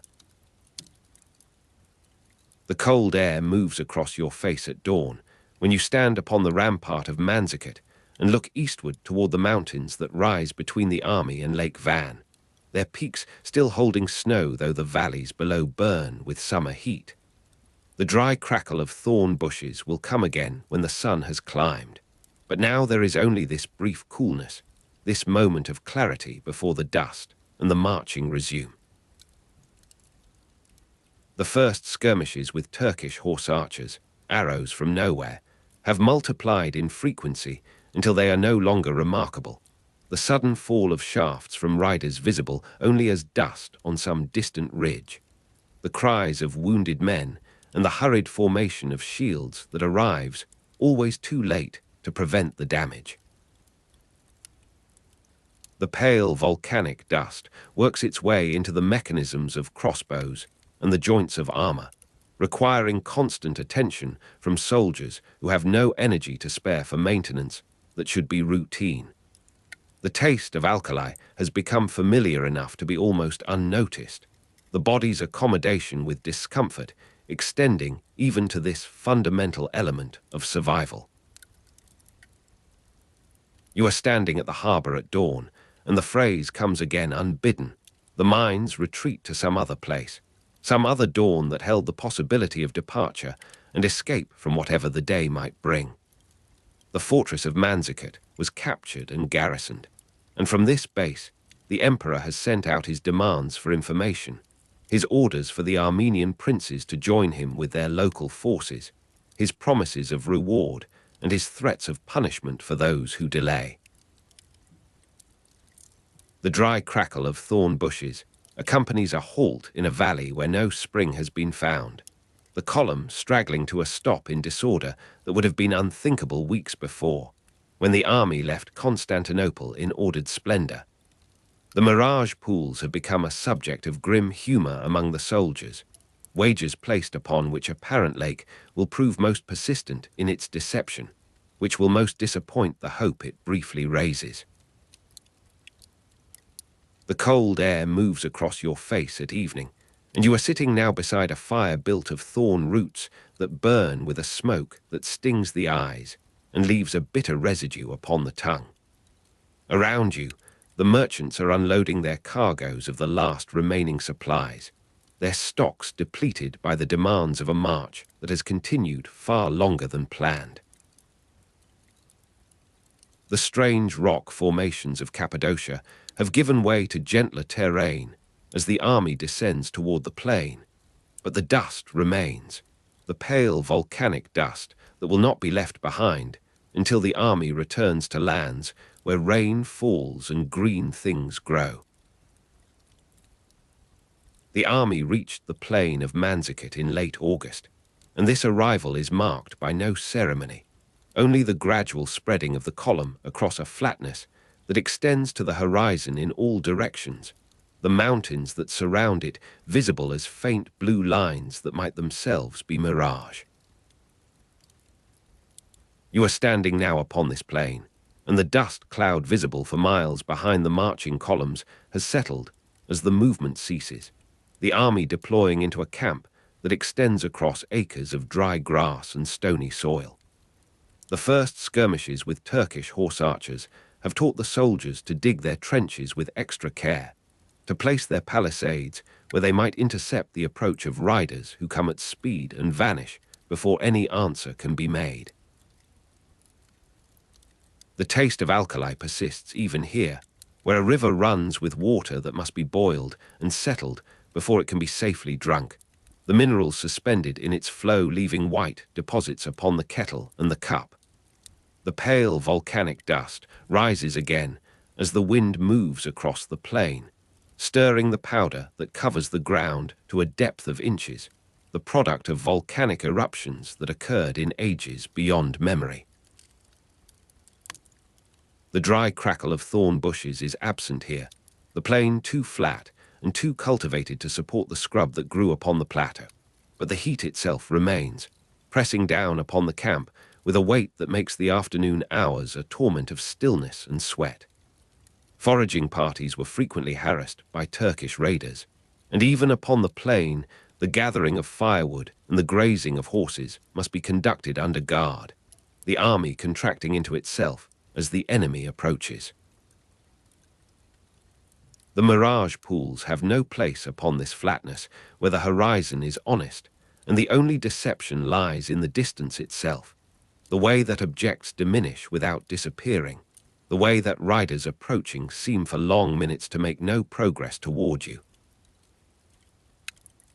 The growing tension between Romanos and his Doukas officers continues beneath the surface of daily routine,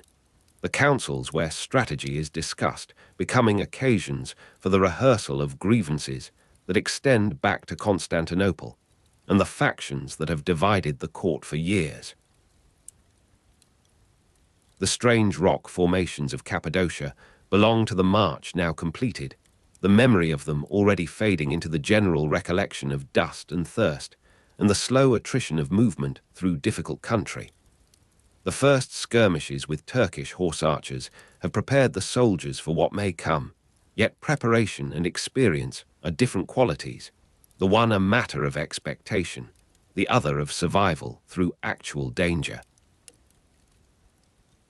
The taste of alkali persists in the water that must be drawn from the river and made drinkable, the body retaining its memory of discomfort even as new discomforts accumulate. The dry crackle of thorn bushes belongs to the plateau now left behind, replaced by the sound of wind across grass that has grown too dry for cattle, the whisper of dust moving in patterns across the flatness. The pale volcanic dust has been joined now by the finer dust of the plain itself, the two indistinguishable in their accumulation upon every surface, their penetration into every fold of cloth and leather. You are standing at the edge of a wide plain where the army of Romanos Diogenes has made its camp, and the evening light falls across tents that stretch toward a darkening ridge in the east. Around you, the soldiers move between cookfires with the slow gait of men who have marched long and know they will march longer still. The air carries the smell of burning dung and the sharp scent of dried meat, and somewhere beyond the picket lines a horse whickers in the dusk. Romanos Diogenes, emperor of the Romans, has brought his force to this ground near Lake Van, and the ground will remember what happens here. The date is approaching, the 26th of August, 1071, though few in this camp mark the calendar with that precision. You feel the first coolness of mountain air descending from the heights, and the sound of a smith hammering out a bent horseshoe comes to you across the stillness. The peculiarity of silence before battle has settled over this camp, in ways that the soldiers do not yet recognize, for the birds that sang at dawn have grown still, and the usual evening chatter of swallows has vanished from the sky. Romanos Diogenes has called his commanders to the imperial tent, and you are standing near enough to see the lamplight within, the shadows of gesturing figures moving against the canvas like puppets in a distant play. The voices rise and fall, and sometimes a phrase carries clear across the packed earth. Alexiad, the fortress of Alexiad, and who shall take it, and with what force? The emperor has divided his army, sending a detachment to seize that fortress, and this division weakened his main force before the decisive engagement that all here sense approaching. You watch a mule driver pass with his string of animals, their hooves soft on the dust, and the man does not look toward the tent of command, for he has learned not to look where power argues with itself. Andronikos Doukas commands a significant portion of the army, and his name comes to you now from the tent, spoken with an edge that might be respect or might be something else. The Doukas family has long held influence in the corridors of Constantinople, and Andronikos carries that weight as he carries his armor, with the ease of long habit and the burden of expectation. You move through the camp, and the faces of the soldiers turn toward you with the blankness of exhaustion, of men who have eaten their ration of biscuit and hard cheese, and now wait for sleep that will not restore what marching has taken. The texture of the dust beneath your boots is fine as flour, raised by 10,000 feet, and now settling again into the creases of leather and the folds of skin. Somewhere to the east, beyond the ridge that marks the horizon, the Turkish camp lies hidden in darkness, and you imagine the same stillness there, the same waiting, the same peculiar silence before battle that has emptied the sky of birds. The war council continues through the hours when most men seek their rest, and you find yourself near the imperial tent as the flap opens and the commanders emerge, their faces lit from behind and then falling into shadow. Andronikos Doukas moves past you with a stride that does not pause, and two officers follow him with the quick steps of messengers given urgent instruction. Romanos Diogenes remains within, or so you assume, for a single lantern still burns, and the silhouette of a seated figure is visible against the canvas, head bowed, perhaps in prayer or perhaps in the simpler posture of a man who has reached the limit of decision and can do no more. The emperor has rejected terms that Alp Arslan offered, and the rejection will echo through the hours to come, through the advance and the charge and the breaking that waits on the 26th of August, 1071. You feel the cold air move across your face, and the stars above the camp are bright with the clarity that comes from altitude and absence of moisture, each point of light steady and indifferent. Dawn arrives with the slowness of high summer in the Armenian highlands, the darkness draining from the east in stages of grey and rose before the sun itself appears. You are standing at the place where the imperial standard will rise, and the standard does rise, the labyrinth of Romanos Diogenes catching the first light on its embroidered surface, the figure of Christ watching over the host with eyes that have watched over 1,000 such mornings. The emperor's standard raised in the dawn light draws the gaze of soldiers who have slept in their armor, who rise now from the ground with the stiffness of men who will not loosen until the day is done. The sound of the camp awakening spreads outward from this center, the clatter of pots, the neighing of horses being saddled, the shouted orders of tribunes moving among their units. Romanos has arrayed his force, and the array is magnificent in the way of Byzantine armies, the divisions marked by their banners, the thematic troops in their mail, the archers with their bows unstrung against the damp of night, now bending the curves into tension. The heat begins to build as the sun climbs, and you feel it on your own skin, on the fabric of your clothing, a weight that will grow through the morning. The plain extends before the Byzantine line, a surface of dried grass and dust that has known the passage of armies before this day. the bones of older battles buried shallow in soil that the plough turns up to the light.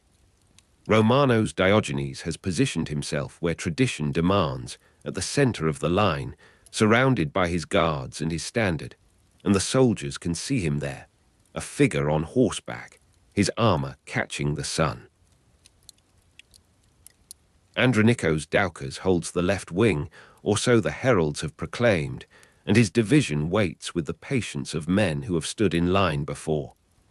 The Turkish center is visible now, a dark mass against the lighter ground, and it does not advance. It waits as the Byzantine line waits, and the waiting is its own form of combat.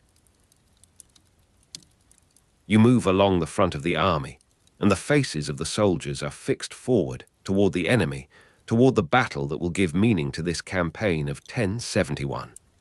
Some men murmur prayers, their lips moving without sound, and others check their weapons with gestures that have become ritual, the drawing and sheathing of blades, the testing of bowstrings.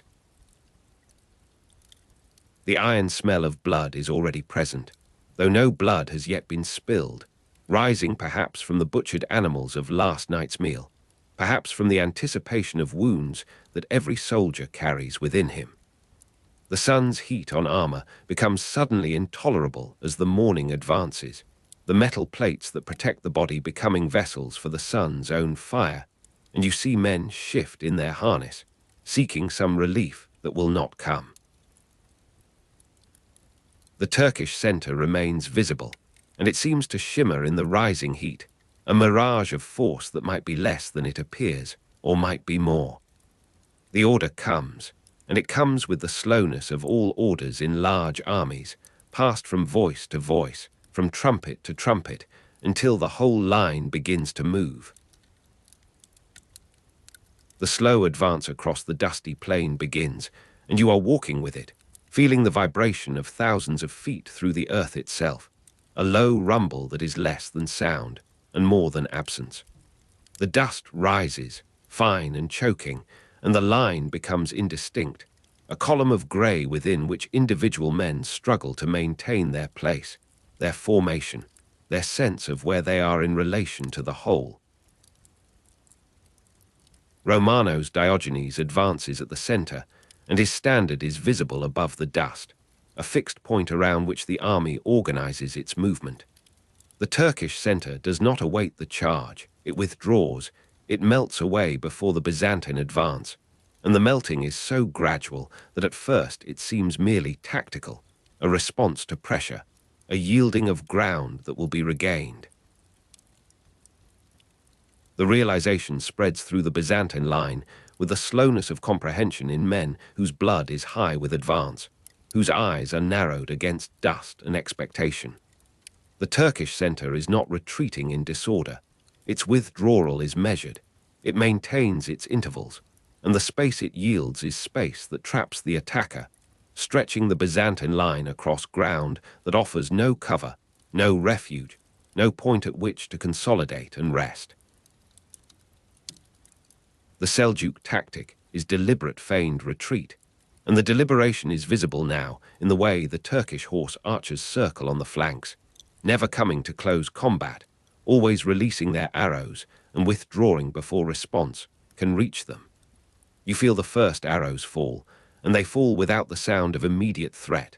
a whisper in the air that becomes a rising whine of thousands of shafts in flight, the sound building until it seems the sky itself is descending in pointed iron.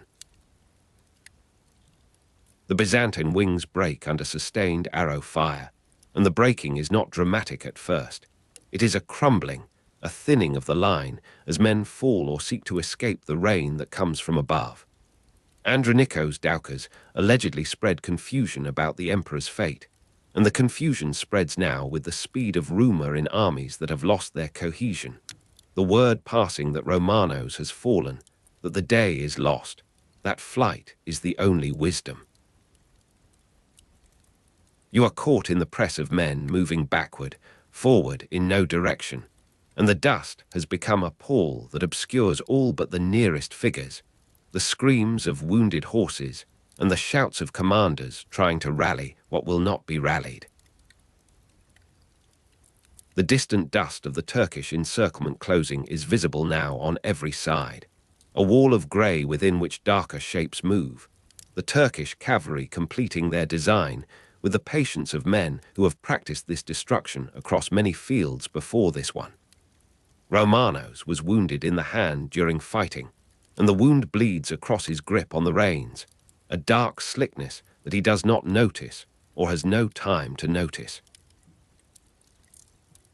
The emperor is abandoned by much of his army, the thematic soldiers melting away toward the rear, toward the ridges, toward any escape from the closing trap. You see him now, or you see the standard that marks his place, and the place is shrinking, the circle of defenders narrowing with each moment, each arrow flight, each rush of Turkish horsemen that tests the perimeter and withdraws. The iron smell of blood mixing with dust is everywhere now, a taste in the back of the throat, a coating on the skin, the signature of battle that outlasts all other memories. The Varangian guard fights to the end around the imperial standard, and you are close enough to see them, tall men in their northern armor, their axes rising and falling with the mechanical rhythm of men who have sworn oaths, and will keep them beyond the point where keeping serves any purpose but honor. The sound of a single horn, then many signaling retreat or rout, carries across the chaos, and the horns are Byzantine, the signal meant to gather the army that has already scattered beyond gathering. Romanos Diogenes sits his horse in the center of his last defenders, and his hand bleeds, and his standard still stands, and the Varangians make their last stand with axes rising and falling against enemies who will not come close enough to feel the edge but circle always at the distance of bowshot, releasing their arrows, withdrawing, returning. The emperor will be captured rather than killed, and the capture will come when the last of his guard has fallen, when the standard finally dips, when the Turks recognize in the wounded man the prize that exceeds any slaughter. You watch from the edge of the collapsing circle, and the heat of the armor that burned in the morning sun is forgotten now in the greater heat of exertion and terror. The suns fire nothing against the fire within. The Varangians fall one by one, and their falling is without cry, without the drama of last words, each man simply ceasing to stand, to raise his axe, to guard the emperor who has led them to this field.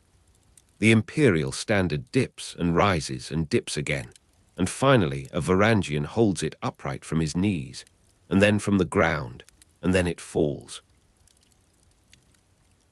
Romanos Diogenes is surrounded, and the surrounding is complete. Turkish horsemen close enough now to see the blood on his hand, the exhaustion in his face, the dignity that remains even in defeat. The emperor alone, surrounded, his hand bleeding, makes no gesture of surrender, offers no resistance as rough hands take his bridle, as the circle of his enemies becomes his captivity. The 26th of August, 1071, has reached its afternoon, and the battle that will be called Manzikert is concluded, though the consequences of it will unfold across decades, across centuries, across the slow transformation of empire into something other than empire.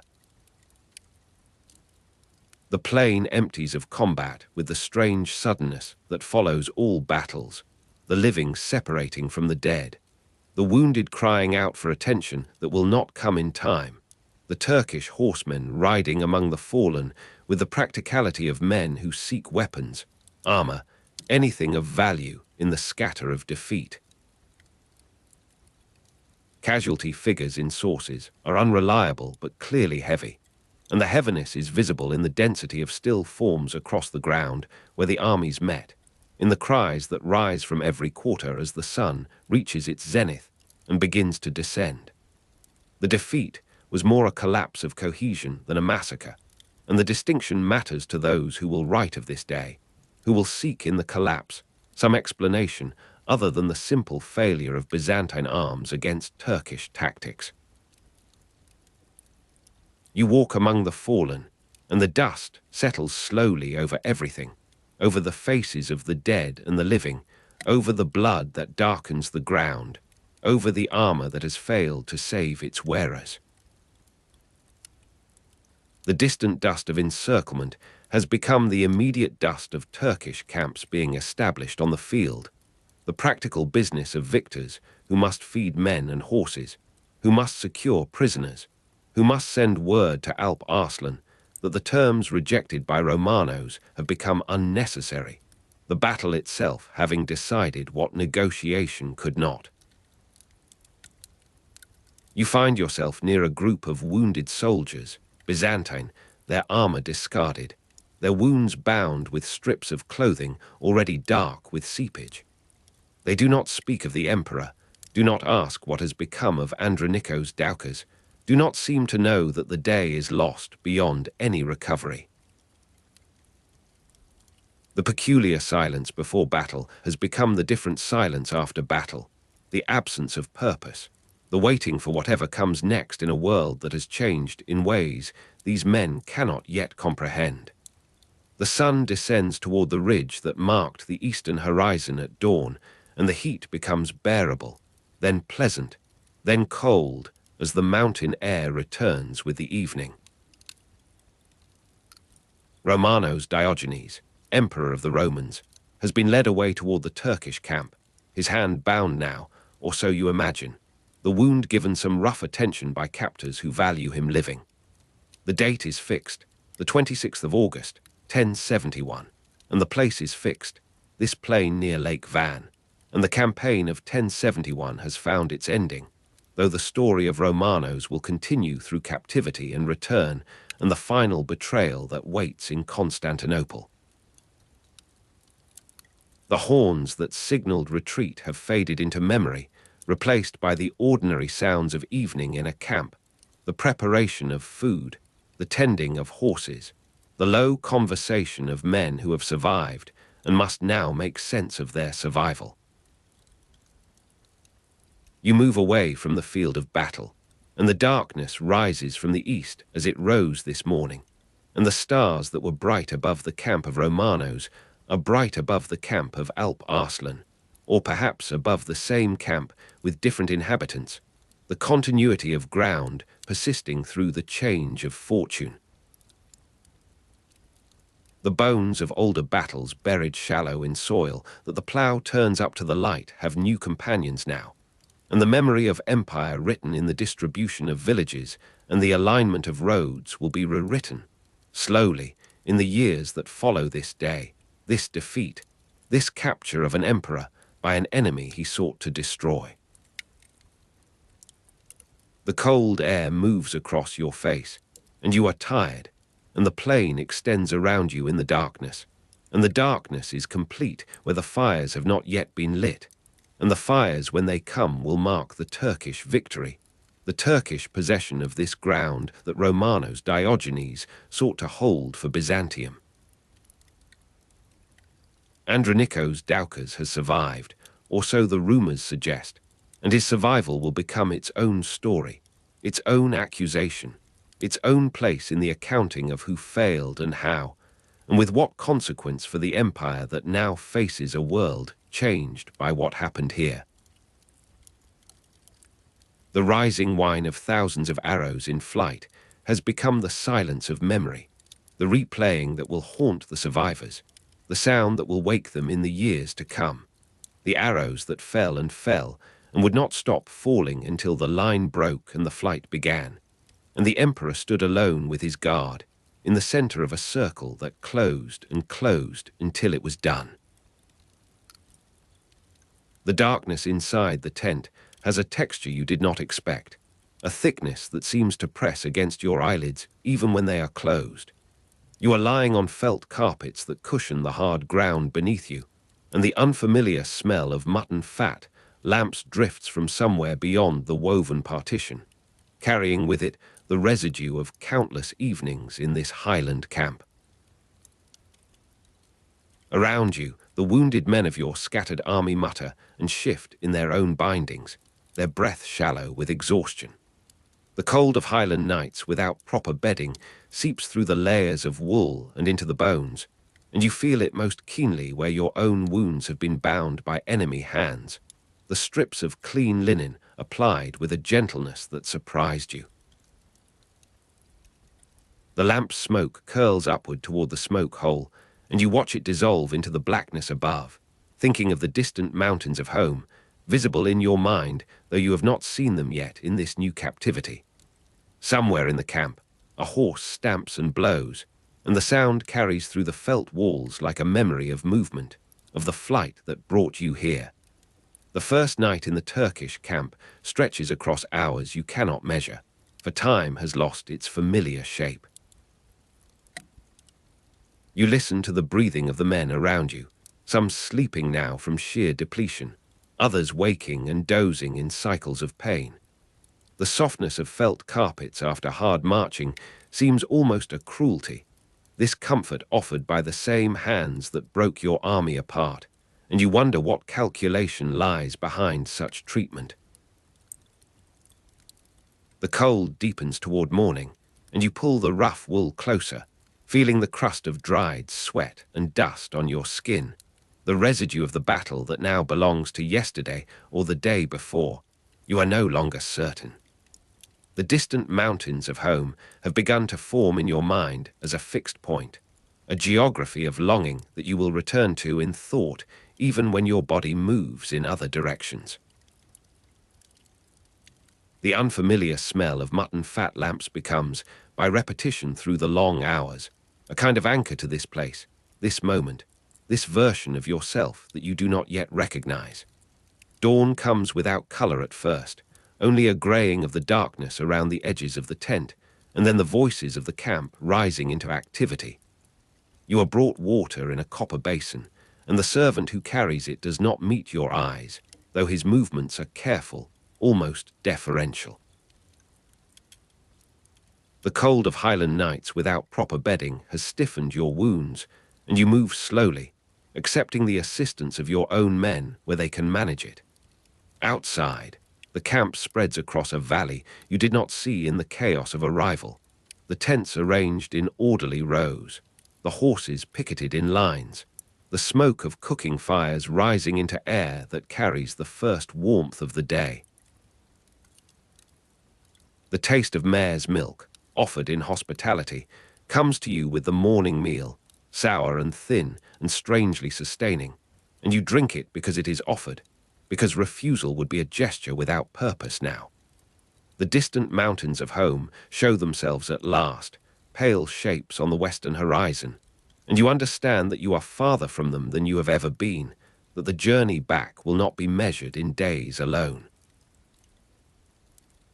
The face-to-face meeting between Sultan and Emperor takes place when the sun has risen fully, in a tent larger than the others, its poles stained dark with age and handling. You are brought before Alp Arslan in camp, walking between guards who keep a measured distance, and the felt carpets beneath your feet give slightly with each step, as if the ground itself were uncertain. The Sultan sits on a low divan, his figure compact and still, and you observe the plainness of his dress, the absence of the gold and jeweled display that a Roman emperor would consider necessary to power. The unfamiliar smell of mutton fat lamps is stronger here, mixed now with the scent of ink and parchment, and the particular sharpness of the step that clings to clothing and skin. You stand before him, and the silence stretches, filled by the sounds of the camp filtering through the walls, the distant mountains of home invisible from this interior, but present in your mind as a counterweight to every moment of this encounter. The softness of felt carpets after hard marching seems a small mercy now, allowing you to stand without the additional insult of bare earth. The Sultan reportedly treated the captured emperor with courtesy, and you find this to be true in the manner of his address, the questions he asks about your wounds, the offer of seated conversation that you accept with a gratitude you did not anticipate. The cold of Highland nights without proper bedding has marked you both. You realize this common vulnerability of bodies in the field, and something in his directness acknowledges what has happened without theatrical display. The taste of mare's milk, offered in hospitality, is brought again, and you share this drink across the space between you, the sourness now familiar enough to be almost comforting. Alp Arslan speaks of the battle as a thing accomplished, neither gloating nor falsely modest, and his assessment of its meaning aligns too closely with your own private understanding for you to maintain any pretense. The distant mountains of home have become a measure of something larger than geography, a reminder that empires extend beyond what any single day can contain. The unfamiliar smell of mutton fat lamps seems less strange now, absorbed into the general atmosphere of this negotiation that is not yet named as such. A treaty was negotiated with relatively lenient terms, the discussion moving between practical matters and broader considerations of what the two powers might become to one another. You find yourself speaking of trade routes and frontier garrisons, of the costs of war that fall heaviest on those who do not choose it, and the Sultan listens with the patience of one who has held many such conversations, who has learned what questions reveal the shape of an opponent's thinking. The softness of felt carpets after hard marching supports you as the hours pass, and you feel the strangeness of this, that your body should be so cared for by those who yesterday were enemies. The cold of Highland nights without proper bedding is forgotten in the warmth of the tent, the braziers that burn at the edges of your vision, the steam rising from the bowls of food that appear and are removed. The signing of terms on parchment brought from somewhere in the baggage becomes the central action of the afternoon, the scribe kneeling to write, the careful formulation of obligations and releases. The distant mountains of home seem to draw closer in this light, as if the parchment itself were a map leading westward. Romanos promised annual tribute and marriage alliance, the words formal and rehearsed, the promises of states rather than men, though it is your hand that must make the marks, your seal that must be affixed when the proper wax is found. The unfamiliar smell of mutton fat lamps accompanies this formality, and you wonder if the scribe notices, if the guards at the entrance understand the magnitude of what is being committed to parchment. The taste of mare's milk, offered in hospitality, returns at intervals, a rhythm of offering that marks the progress of the negotiation without the need for clocks or sundials. The cold of Highland nights without proper bedding will return, you know, will be waiting outside this tent when the business is concluded. But for these hours, you inhabit a space of temporary warmth, of words that matter and must be chosen with precision. The softness of felt carpets after hard marching has become almost familiar, a condition you no longer remark upon, and this normalization frightens you slightly, the speed with which the extraordinary becomes merely what is. He was released after approximately a week, though the exact count of days has blurred in your memory, each following a pattern of waiting and brief audience, of meals taken in the Sultan's presence or in the smaller tent with your own recovering men. The distant mountains of home have begun to seem more attainable with each passing morning, their shapes clearer when the wind strips the haze from the western air. The unfamiliar smell of mutton fat lamps has become associated in your mind with this interval, this suspended time between defeat and whatever comes after, and you know that you will carry it with you, that it will return unexpectedly in later years to mark some unexpected moment of memory.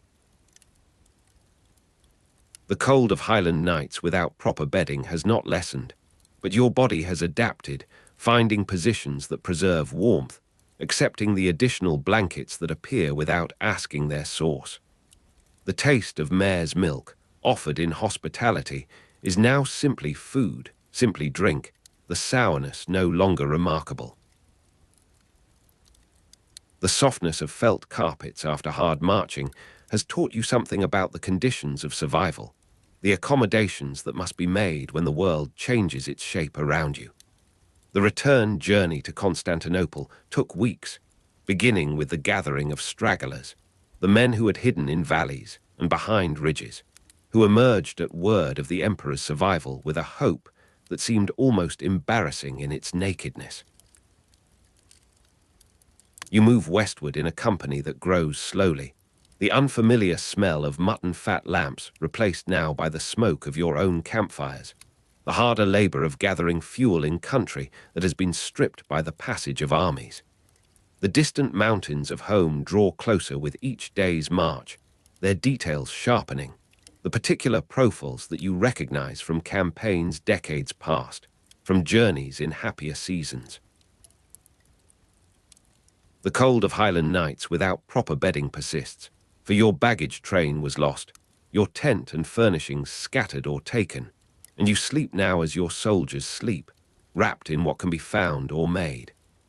The taste of mare's milk, offered in hospitality, is replaced by water from streams that run colder as you gain elevation, by the dry bread and salt meat that are all the countryside can provide.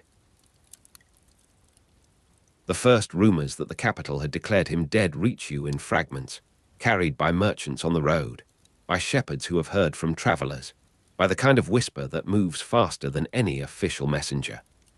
You are standing at a ford where the river runs grey with mountain silt,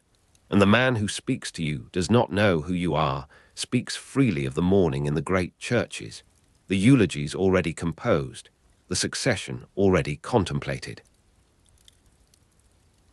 The distant mountains of home are closer now, their foothills beginning to rise around you, but the news makes them seem to recede, to become part of a world that has already moved on without you.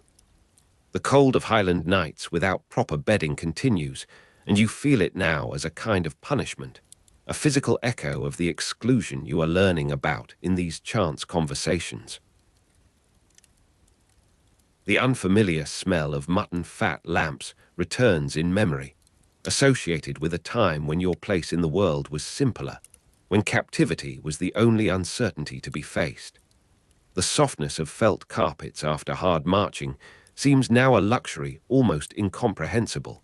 given what you are learning about the machinery of rumor and claim that has begun to operate in your absence.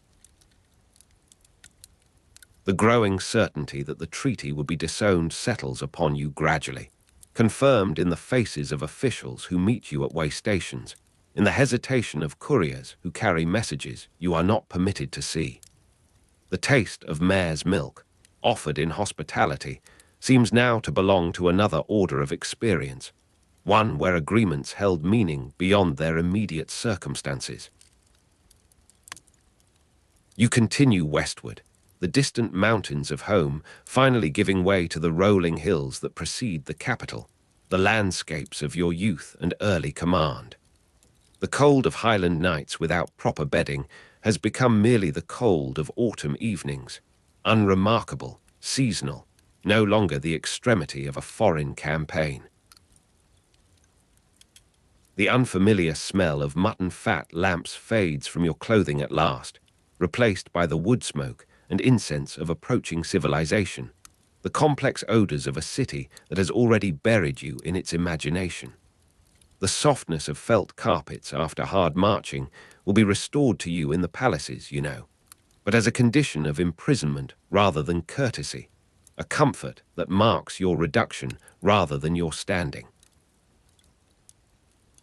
The treaty was never ratified by the Constantinople government, the parchment becoming a curiosity in the archives, a document studied by those who wish to understand what might have been, what alternative paths were closed by its rejection. You live to see this, though not to influence it, your own role concluded in the politics of a capital that found your defeat more useful than your return. The distant mountains of home have become a memory you revisit in the long hours of confinement, the specific light that falls on their slopes at different seasons, the passes you crossed in youth when the world seemed a simpler arrangement of loyalty and service. The cold of Highland nights, without proper bedding, returns to you in dreams, mixed now with the actual cold of stone chambers, the drafts that find their way through imperial architecture as through the thinnest tent wall. The unfamiliar smell of mutton fat lamps has become a trigger for memory, bringing back the tent, the scribe, the careful negotiation of terms that were never given their chance to alter what followed. The softness of felt carpets after hard marching exists now only in recollection, a sensation you try to summon when the hardness of your present condition becomes too insistent to ignore. Alp Arslan turned east after Manzikert, leaving Anatolia to subordinate commanders, his attention drawn by other frontiers, other possibilities that the victory had opened. You learn this in fragments, the way one learns anything in a life that has become observation rather than action, the reports that filter through court gossip and official pronouncement.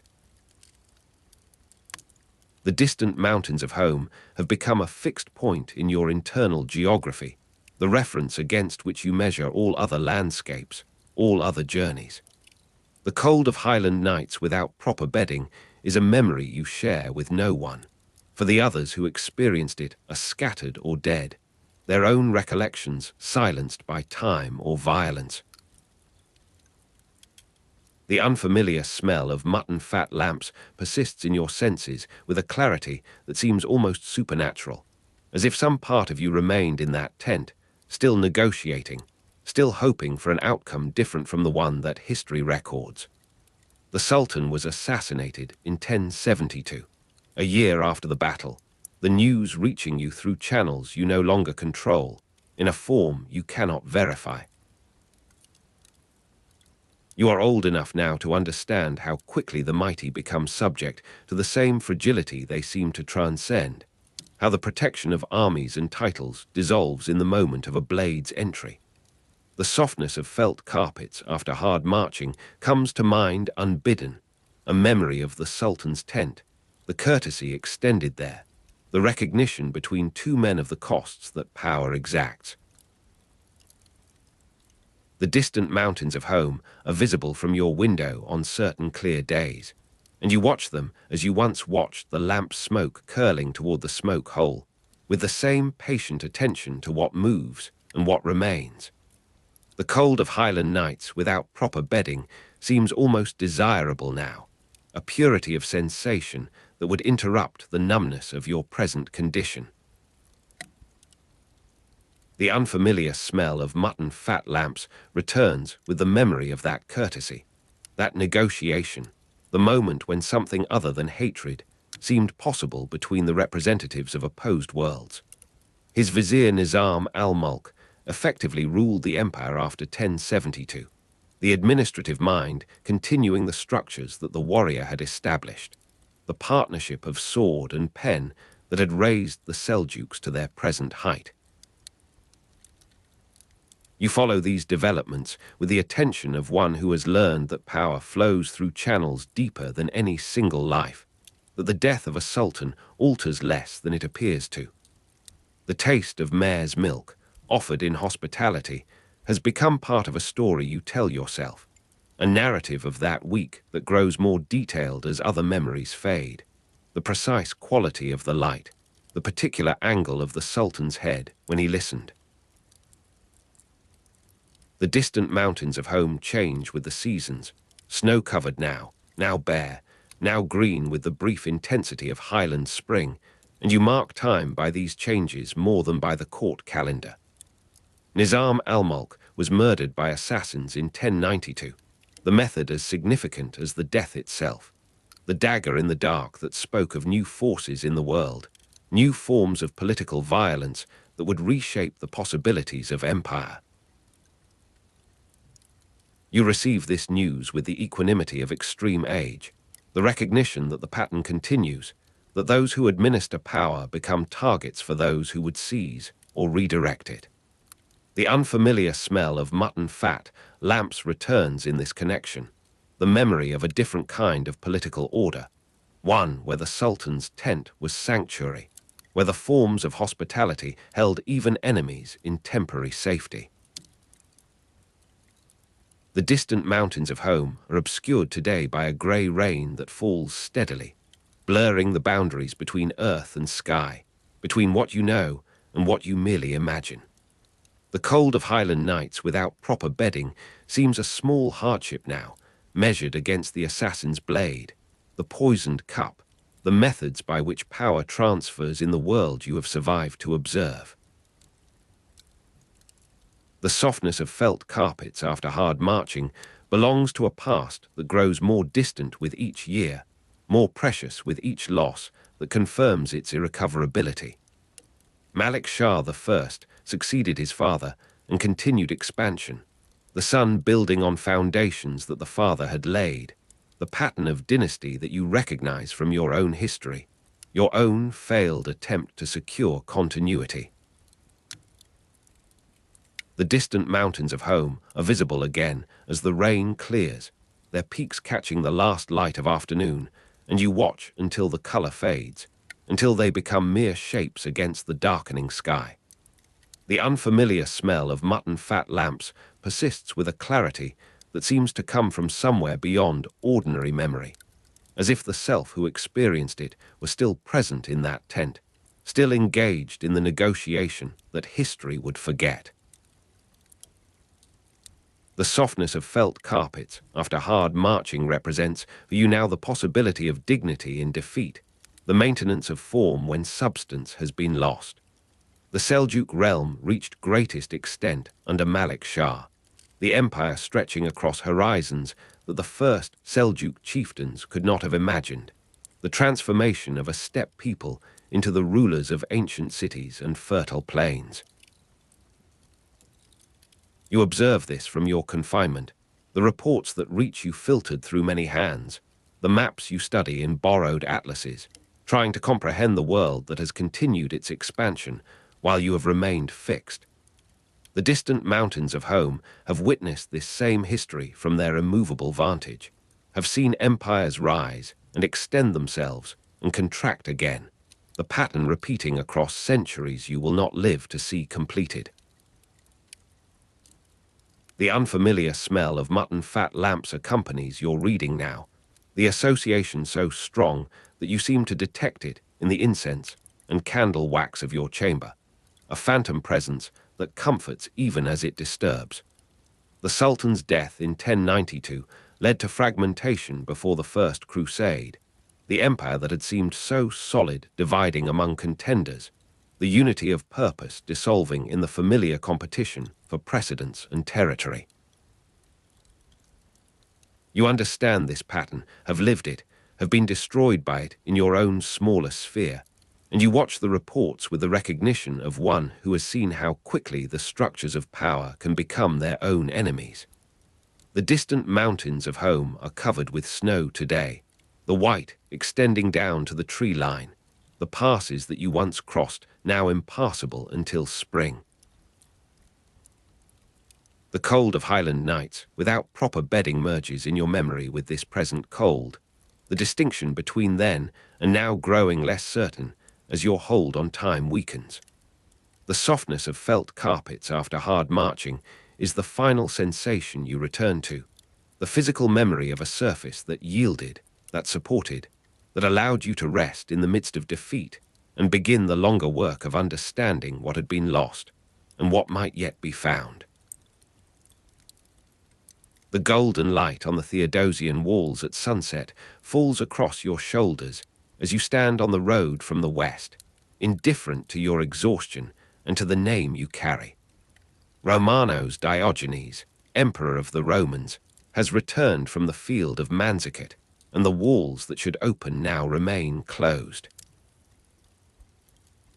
The stone has been watching since the 5th century, patient and unblinking, and it does not recognize the man who approaches with fewer soldiers than he departed with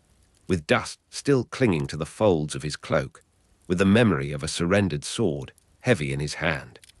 You feel the warmth of that light on your face, the last warmth of a long October afternoon in 1071, and you understand before any word is spoken that this city has already moved on without you. The smell of the sea in the Marmara reaches you, familiar and distant, the same salt that accompanied your departure months before, the same brine that cleans the hulls of merchant vessels and carries news of disaster to distant shores. Around you, The small company of survivors shifts in place. Men who followed you across the Armenian highlands and through the negotiations with Alp Arslan. Men who believed that survival meant return and that return meant restoration. Their armor catches the failing light, dulled by travel and by the knowledge that armor alone does not grant entry to a city that has decided to forget. You breathe the sea air, Romanos, Diogenes, and you remember other homecomings, other arrivals at this same gate when the crowds were thicker and the purpose clearer, and the future something that could be held rather than something that slips through fingers already stiffening with autumn cold. Michael the Seventh Doukas had been proclaimed sole emperor in Romanos' absence, and the proclamation echoes now in the silence between your breathing and the city's refusal.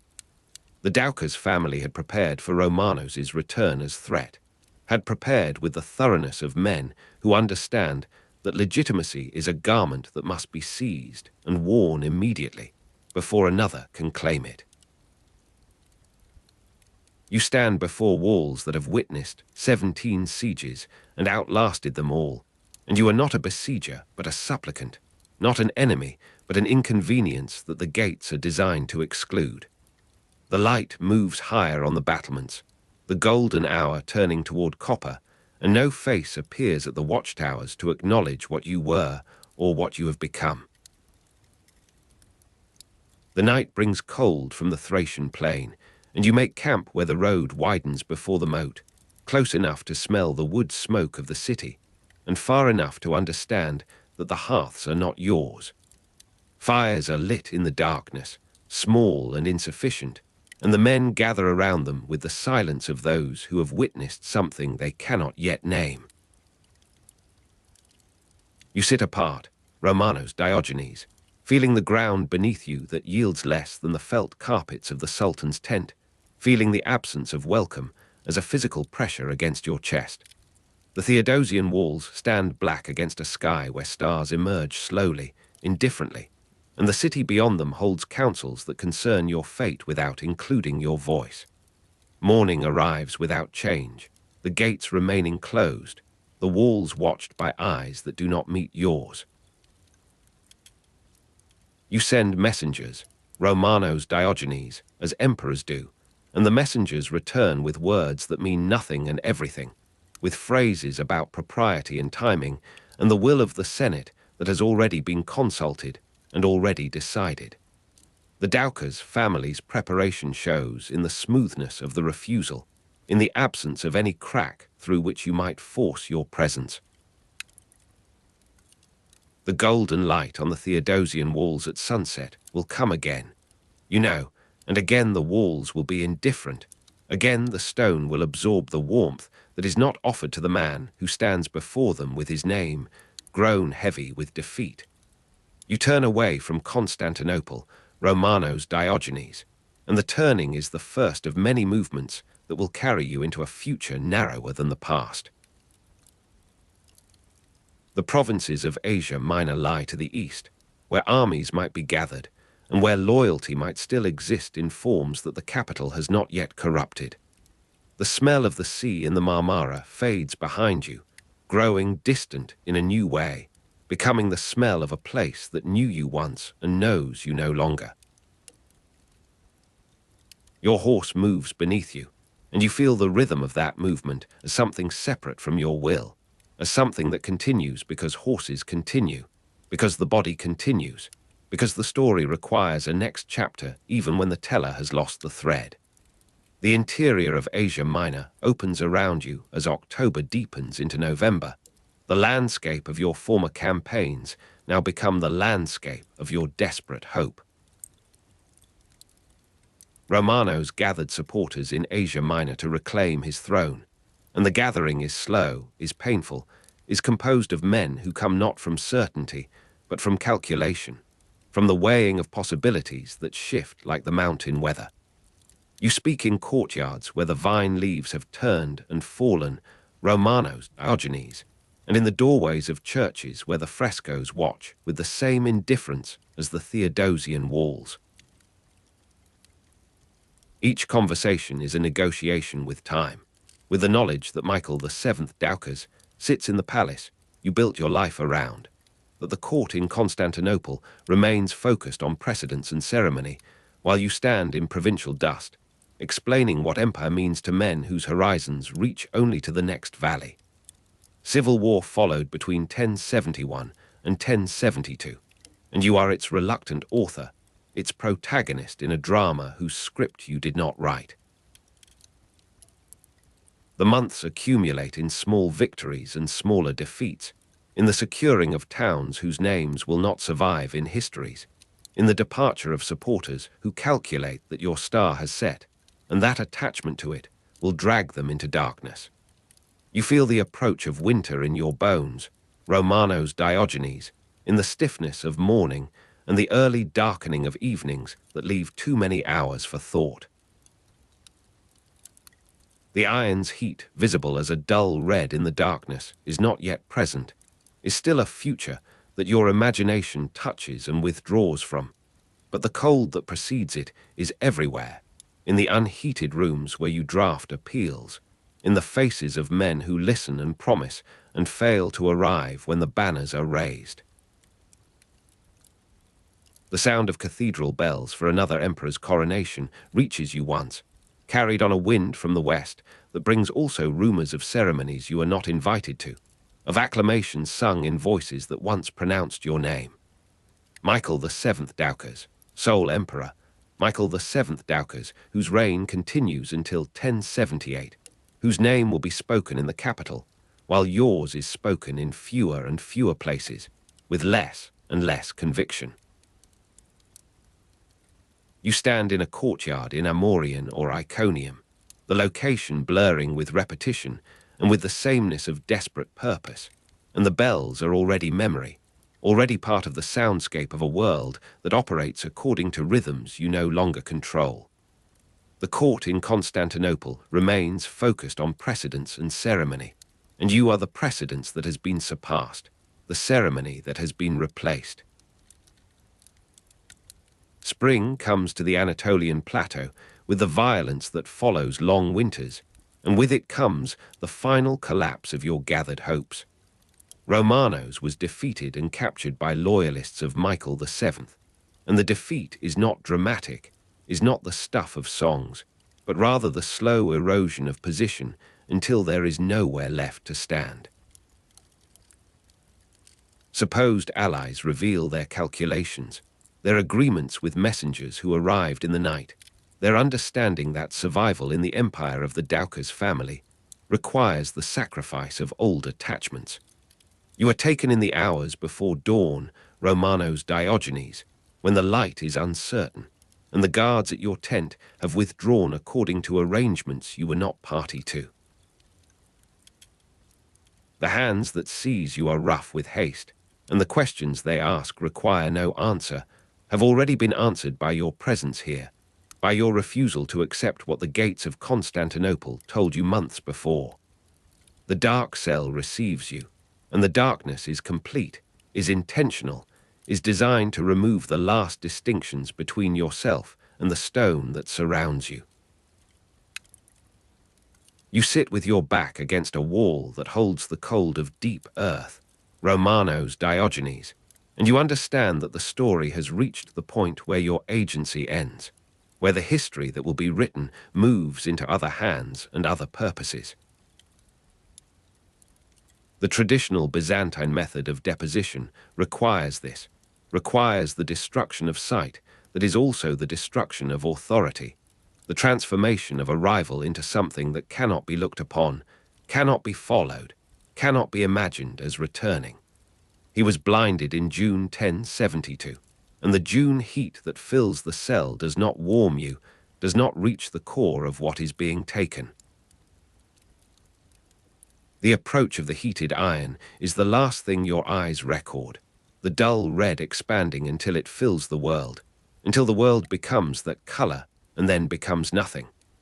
The blinding was botched, leading to prolonged suffering, and the botching is in the angle or the duration or the imperfect skill of men who perform this office rarely, and without the precision that would be mercy. You scream, Romanos Diogenes, or you do not scream, the record uncertain, the sound lost in the thick walls of the place where emperors are unmade. The pain that follows is not the sharp clarity of the initial contact, but the deeper ache of damage that continues, that festers, that refuses the closure of clean wound. The silence of a monastery cell where a blinded man waits to die becomes your environment, becomes the texture of your remaining time. They move you to this place, Romanos Diogenes, because blinded emperors must be stored somewhere, because the dark cell of capture is not suitable for the longer work of dying that has been assigned to you. The walls here are thinner, perhaps, or perhaps your other senses have sharpened to compensate for what you have lost, and you hear the movements of monks whose names you do not learn, whose prayers include you without knowing you, whose routine continues around your interruption of it. The sound of cathedral bells for another emperor's coronation does not reach this place, or perhaps it does, and you cannot distinguish it from the ringing that persists in the damaged nerves of your head, the internal music of trauma that plays without ceasing. He died shortly after, possibly from infection or suicide, and the possibilities remain, the record refusing to close.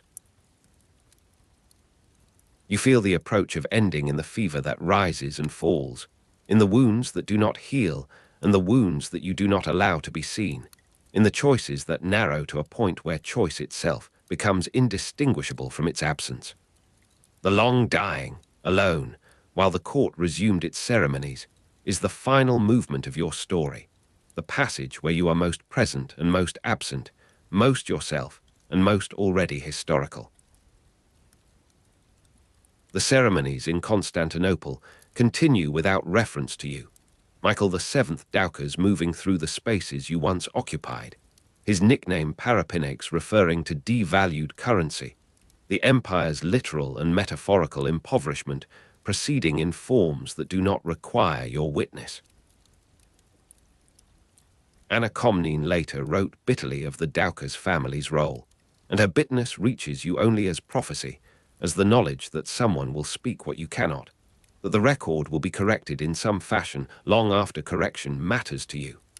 You lie in the monastery darkness, Romanos Diogenes, and the smell of the sea in the Marmara is distant beyond distance, familiar beyond familiarity, a memory of sensation that persists when sensation itself has been withdrawn. The golden light on the Theodosian walls at sunset is visible only in the remaining fragments of your mind's eye. The indifference of that light now become personal, now become the indifference of history itself to those who pass through it. The empire lost effective control of most of Anatolia in the years that follow your removal, the Turkish settlement proceeding into spaces that your campaigns might have contested, that your presence might have organized.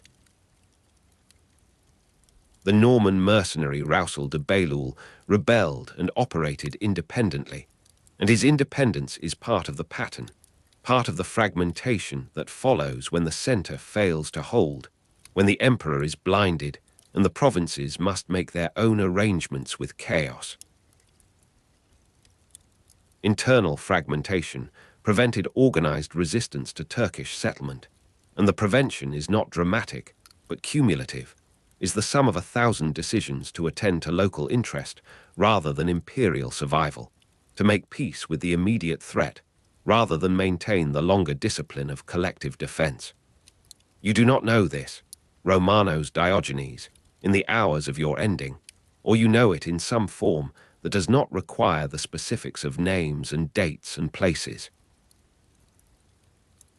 The heat of infection or the heat of resolution gathers in your final hours, and the distinction between them matters to historians, matters not at all to the body that experiences both as warmth, as relief from the cold that has accompanied your blindness, as the approach of something that does not require sight to navigate. You are alone, Romanos Diogenes, as you have been alone since the gates closed, since the allies departed, since the iron approached with its dull red promise of darkness permanent and complete. The long dying reaches its terminus, and the ceremonies resume, and the empire continues in the name of another, in the name of Michael, the seventh Doukas, whose reign continues until 1078, whose legacy includes your absence as a feature of its establishment. The golden light on the Theodosian walls at sunset continues, indifferent, and the smell of the sea in the Marmara continues, familiar and distant, and you are no longer present to perceive them, no longer Romanos, Diogenes in the body that housed that name, that carried that ambition, that approached those walls in the autumn of 1071, with the dust of Manzikert still clinging to the folds of a cloak that would be taken and given to another. That would outlast you as garments outlast their wearers, as walls outlast their builders, as history outlasts all the names it repeats and forgets, and repeats again for those who drift through darkness, seeking the shapes of what has been and what remains. You are standing at the edge of a village that has no name you would recognize, though its stones remember the mason who shaped them 3 centuries past. The first Turkish families have made their winter camp here, where Byzantine houses stand empty with doors unhinged by wind and time. Their tents of felt and wool are pitched in the courtyard of a basilica whose roof has partially collapsed, and you can see a woman unpacking copper vessels while her children chase goats between columns that once held a wooden roof above chanting congregations. The Battle of Manzikert initiated Turkish settlement in Anatolia, but this settlement does not arrive as conquest arrives in chronicles. It arrives as these families arrive, with the patience of people who follow grass and water across seasons, who do not need to declare what they slowly become. The smoke of nomad fires rises on horizons once patrolled by cataphract, those armored cavalry whose charge had shaken the earth in generations now passing from memory. You watch a man sharpening a scythe against a whetstone, his foot braced against the church step where the faithful once knelt to receive ashes at the beginning of Lent. His fire sends thin grey threads into a sky the colour of washed slate, and the smell of burning dung mixes with the cold mineral scent of the Anatolian plateau. The process was gradual over decades, not immediate conquest, and this gradualness is visible in the way the old and the new do not replace each other so much as settle beside each other, like sediment layers in a riverbank that geologists will puzzle over centuries hence. Around you, merchants are unloading cargoes of felt and dried meat, and salt from pack animals that have walked the ancient roads from the eastern mountains. Individual Turkish warlords established petty principalities across the broken landscape, each claiming valleys and pastures that no emperor in Constantinople could effectively contest. You hear the low exchange of barter, the soft clink of copper coins changing hands, and somewhere a dog begins barking at shadows it mistakes for wolves. The cold air moves across your face with the particular dryness of highland autumn,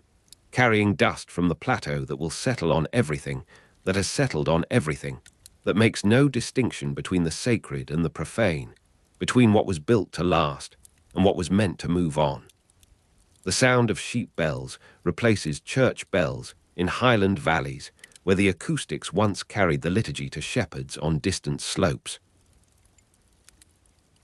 You walk through the village as dusk gathers, and the bells make a music entirely different from bronze swinging in a tower, more granular, more scattered, as if the sound itself is grazing across the hillside. A child is calling animals to enclosure, and the voice carries the cadences of a language that has never been spoken in this place before, yet will be spoken here for 800 years. The worn stones of a Christian church floor, now a stable, are covered with straw and the dark pellets of sheep droppings, and you notice how the animals prefer the sheltered side, where the apse once held an altar. Night comes quickly to the plateau, and with it a cold that seems to descend from the stars rather than merely the absence of sun. You sit beside a fire built in what was the narthex, the entrance hall, where the unbaptized once listened to services they could not fully join. An old woman is stirring a pot of grain and dried mutton, and she offers you a wooden bowl without meeting your eyes. The taste of yogurt, steppe food, in former Byzantine kitchens marks a transformation that no document records and no ambassador reports to any court. It is simply what people eat when their animals give milk, and their storage jars hold the cultures brought from distant homelands, when the continuity of survival matters more than the continuity of any particular table.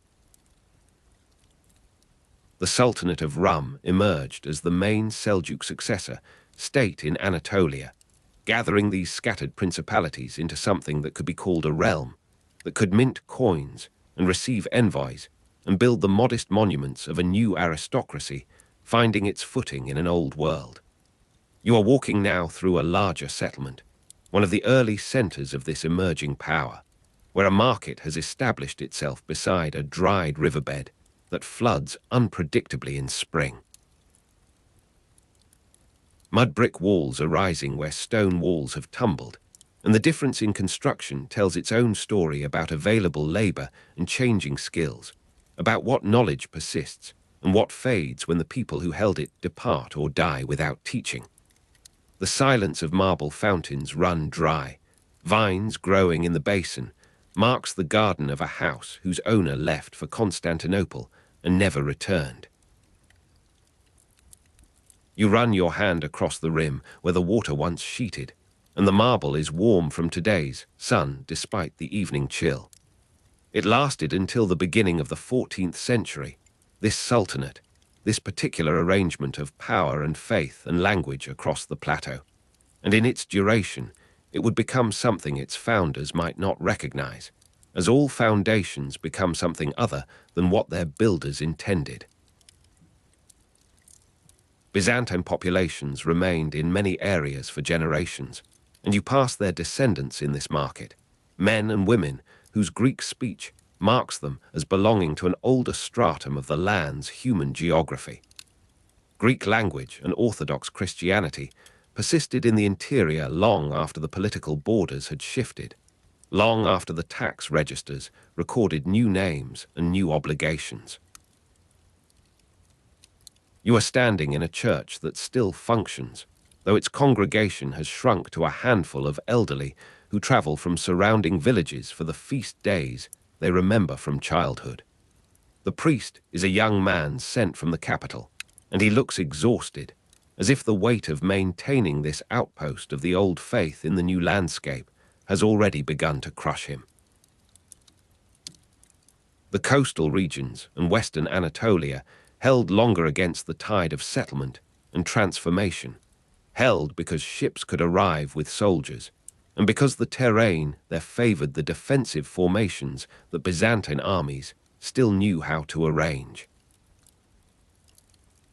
Alexios, the first Komnenos, began the reconquest from 1081,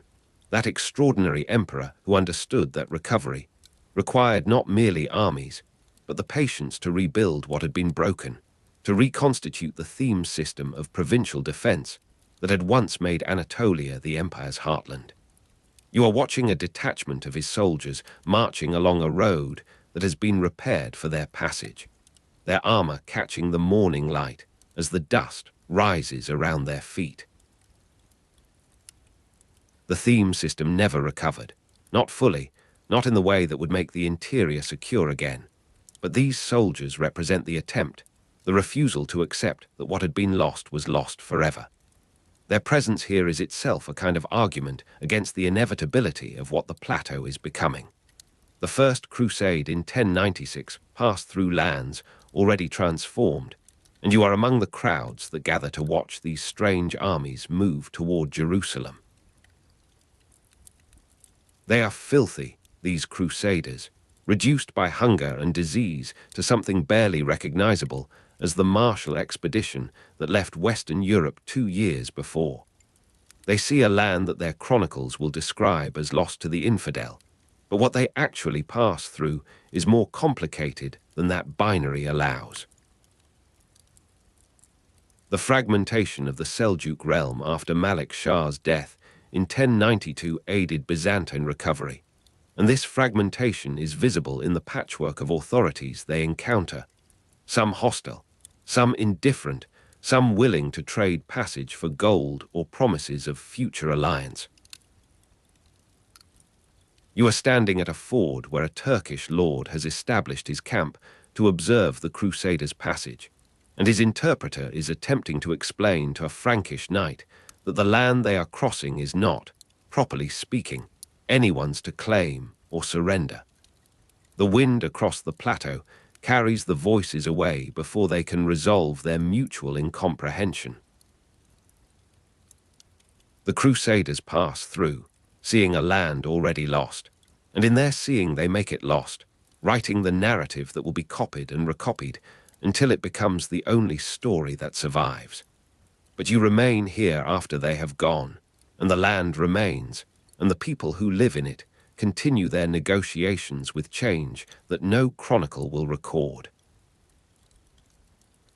The cultural and religious transformation took centuries to complete, and this slowness is its most important characteristic, the feature that distinguishes it from the sudden conversions and conquests that populate simpler histories.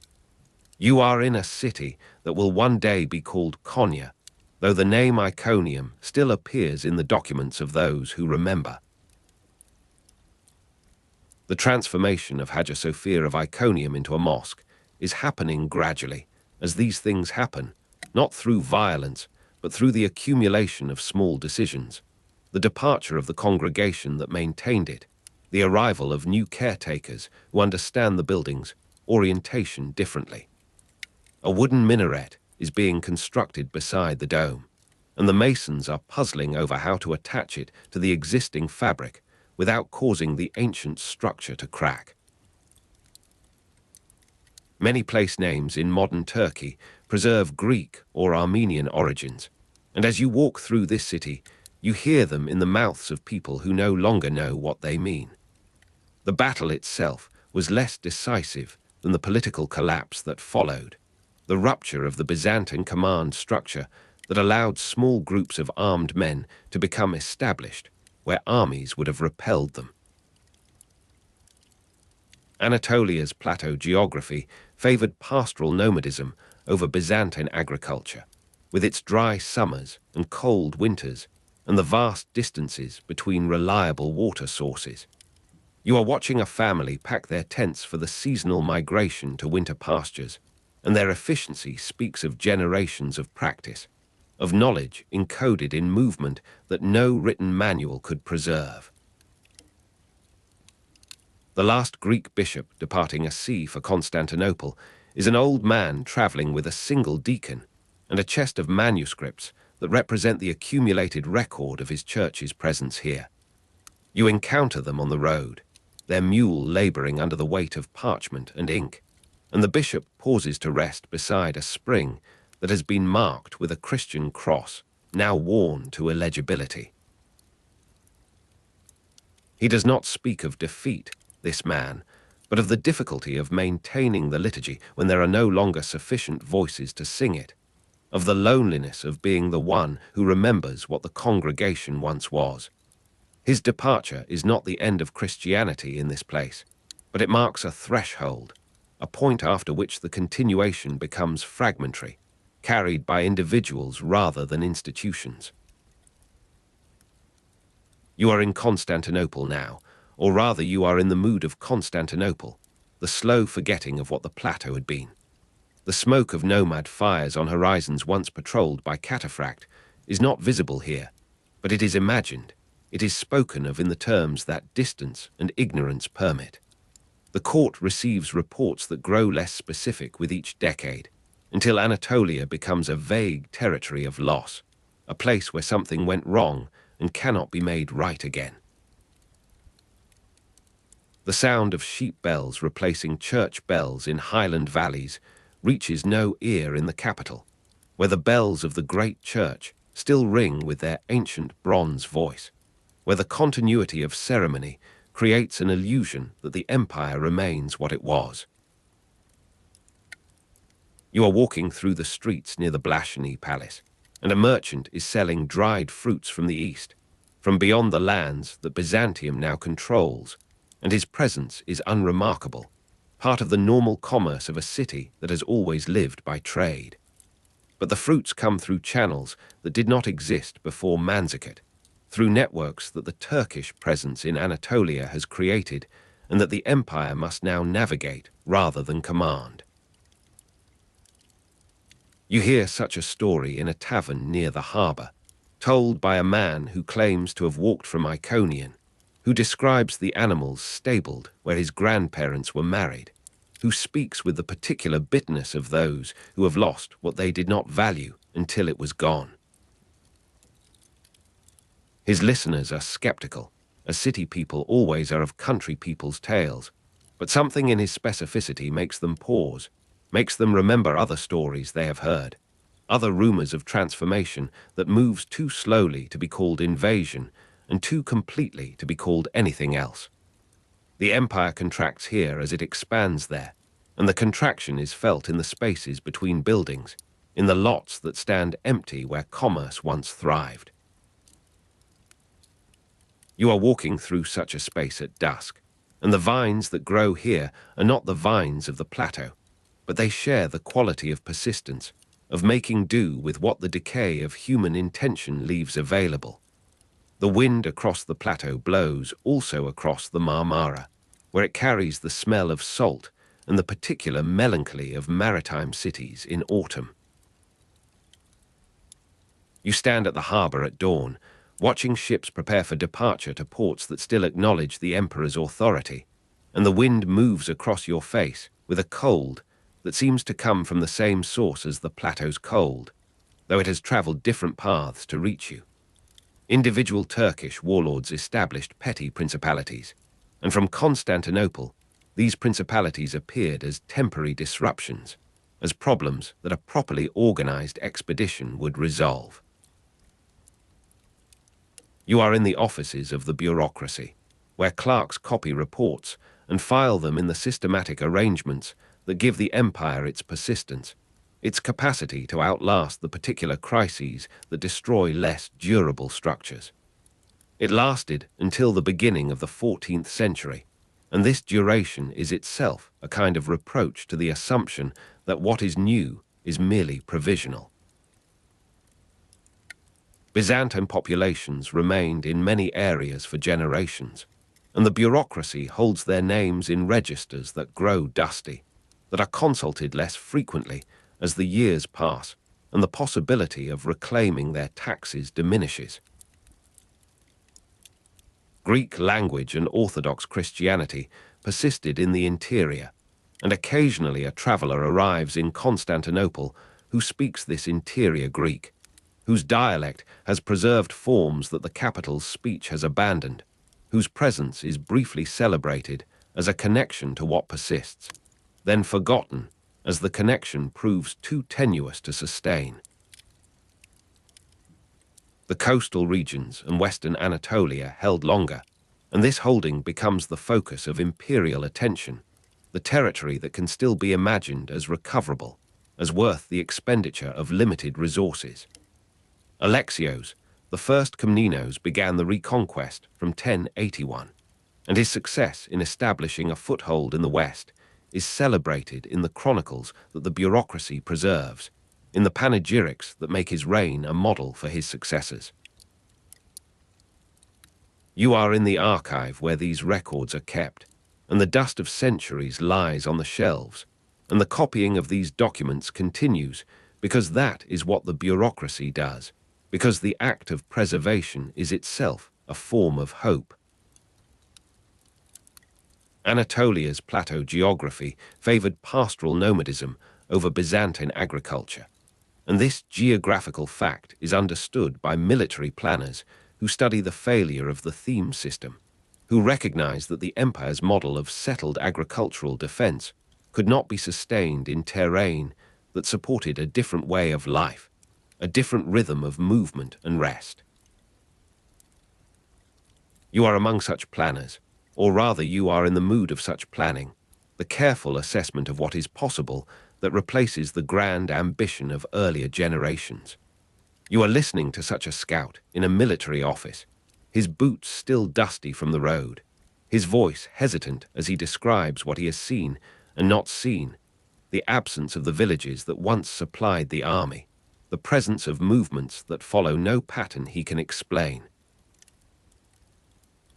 His report will be filed, will become part of the accumulation of testimony that the empire preserves without being able to act upon.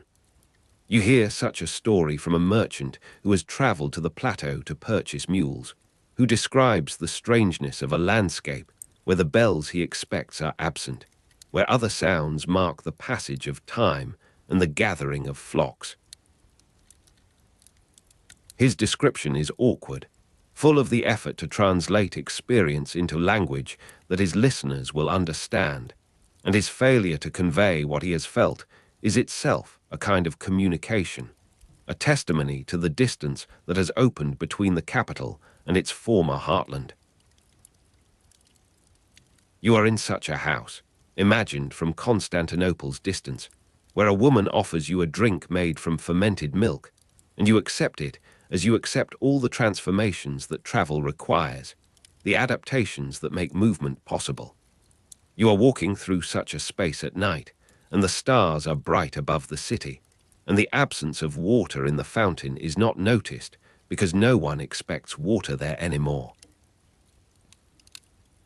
The wind across the plateau moves also through these abandoned spaces, carrying the cold that will be frost by morning, that makes you pull your cloak more closely around your shoulders as you continue walking. The gradual change in call to prayer across the plateau is not audible here, but it is imagined as a wave moving slowly outward from the centers of Turkish settlement, as a transformation of the soundscape that marks the land's new orientation. You are in a church in Constantinople where the liturgy is being sung, and the familiar words rise in the familiar patterns, and for the duration of the service the plateau seems recoverable, the loss seems temporary, the empire seems whole. But the service ends, and the congregation disperses, and the silence that follows is not the silence of the plateau, is a different silence, a silence full of the knowledge of what has been lost and the uncertainty of what will replace it. The first Turkish families settling in abandoned Byzantine villages initiated a process that their descendants would continue, that would continue after the Seljuk power itself fragmented and faded, that would continue until the land they occupied became their land in ways that no document could capture and no conquest could accelerate. You are standing at a point in this process, neither at its beginning nor at its end, a point from which the past and the future are equally visible, equally distant, equally present in the materials that surround you. You are in the church as the transformation proceeds, watching the masons work, feeling the particular sadness of places that have lost their purpose, that wait for new purposes to be assigned to them. You are on the road with him, or you are in Constantinople waiting for him, or you are in the space between where the fact of his departure circulates as rumor before it becomes news. The crusaders passing through, seeing a land already lost, are themselves passing into history, becoming part of the record that the empire preserves, that the capital processes and files and gradually forgets. The slow forgetting in Constantinople of what the plateau had been is not a single act, but 1,000 acts of non-remembrance, a gradual adjustment of expectation to reality, a learning to do without what had once been essential. You are in this forgetting, or you are in the resistance to it, or you are in the space between where memory and its absence make their slow negotiation, where the empire continues because it does not know how to stop, because the forms of continuity persist even when their content has changed, because the walls outlast their builders, as garments outlast their wearers. As history outlasts all the names, it repeats and forgets, and repeats again, for those who drift through darkness, seeking the shapes of what has been and what remains.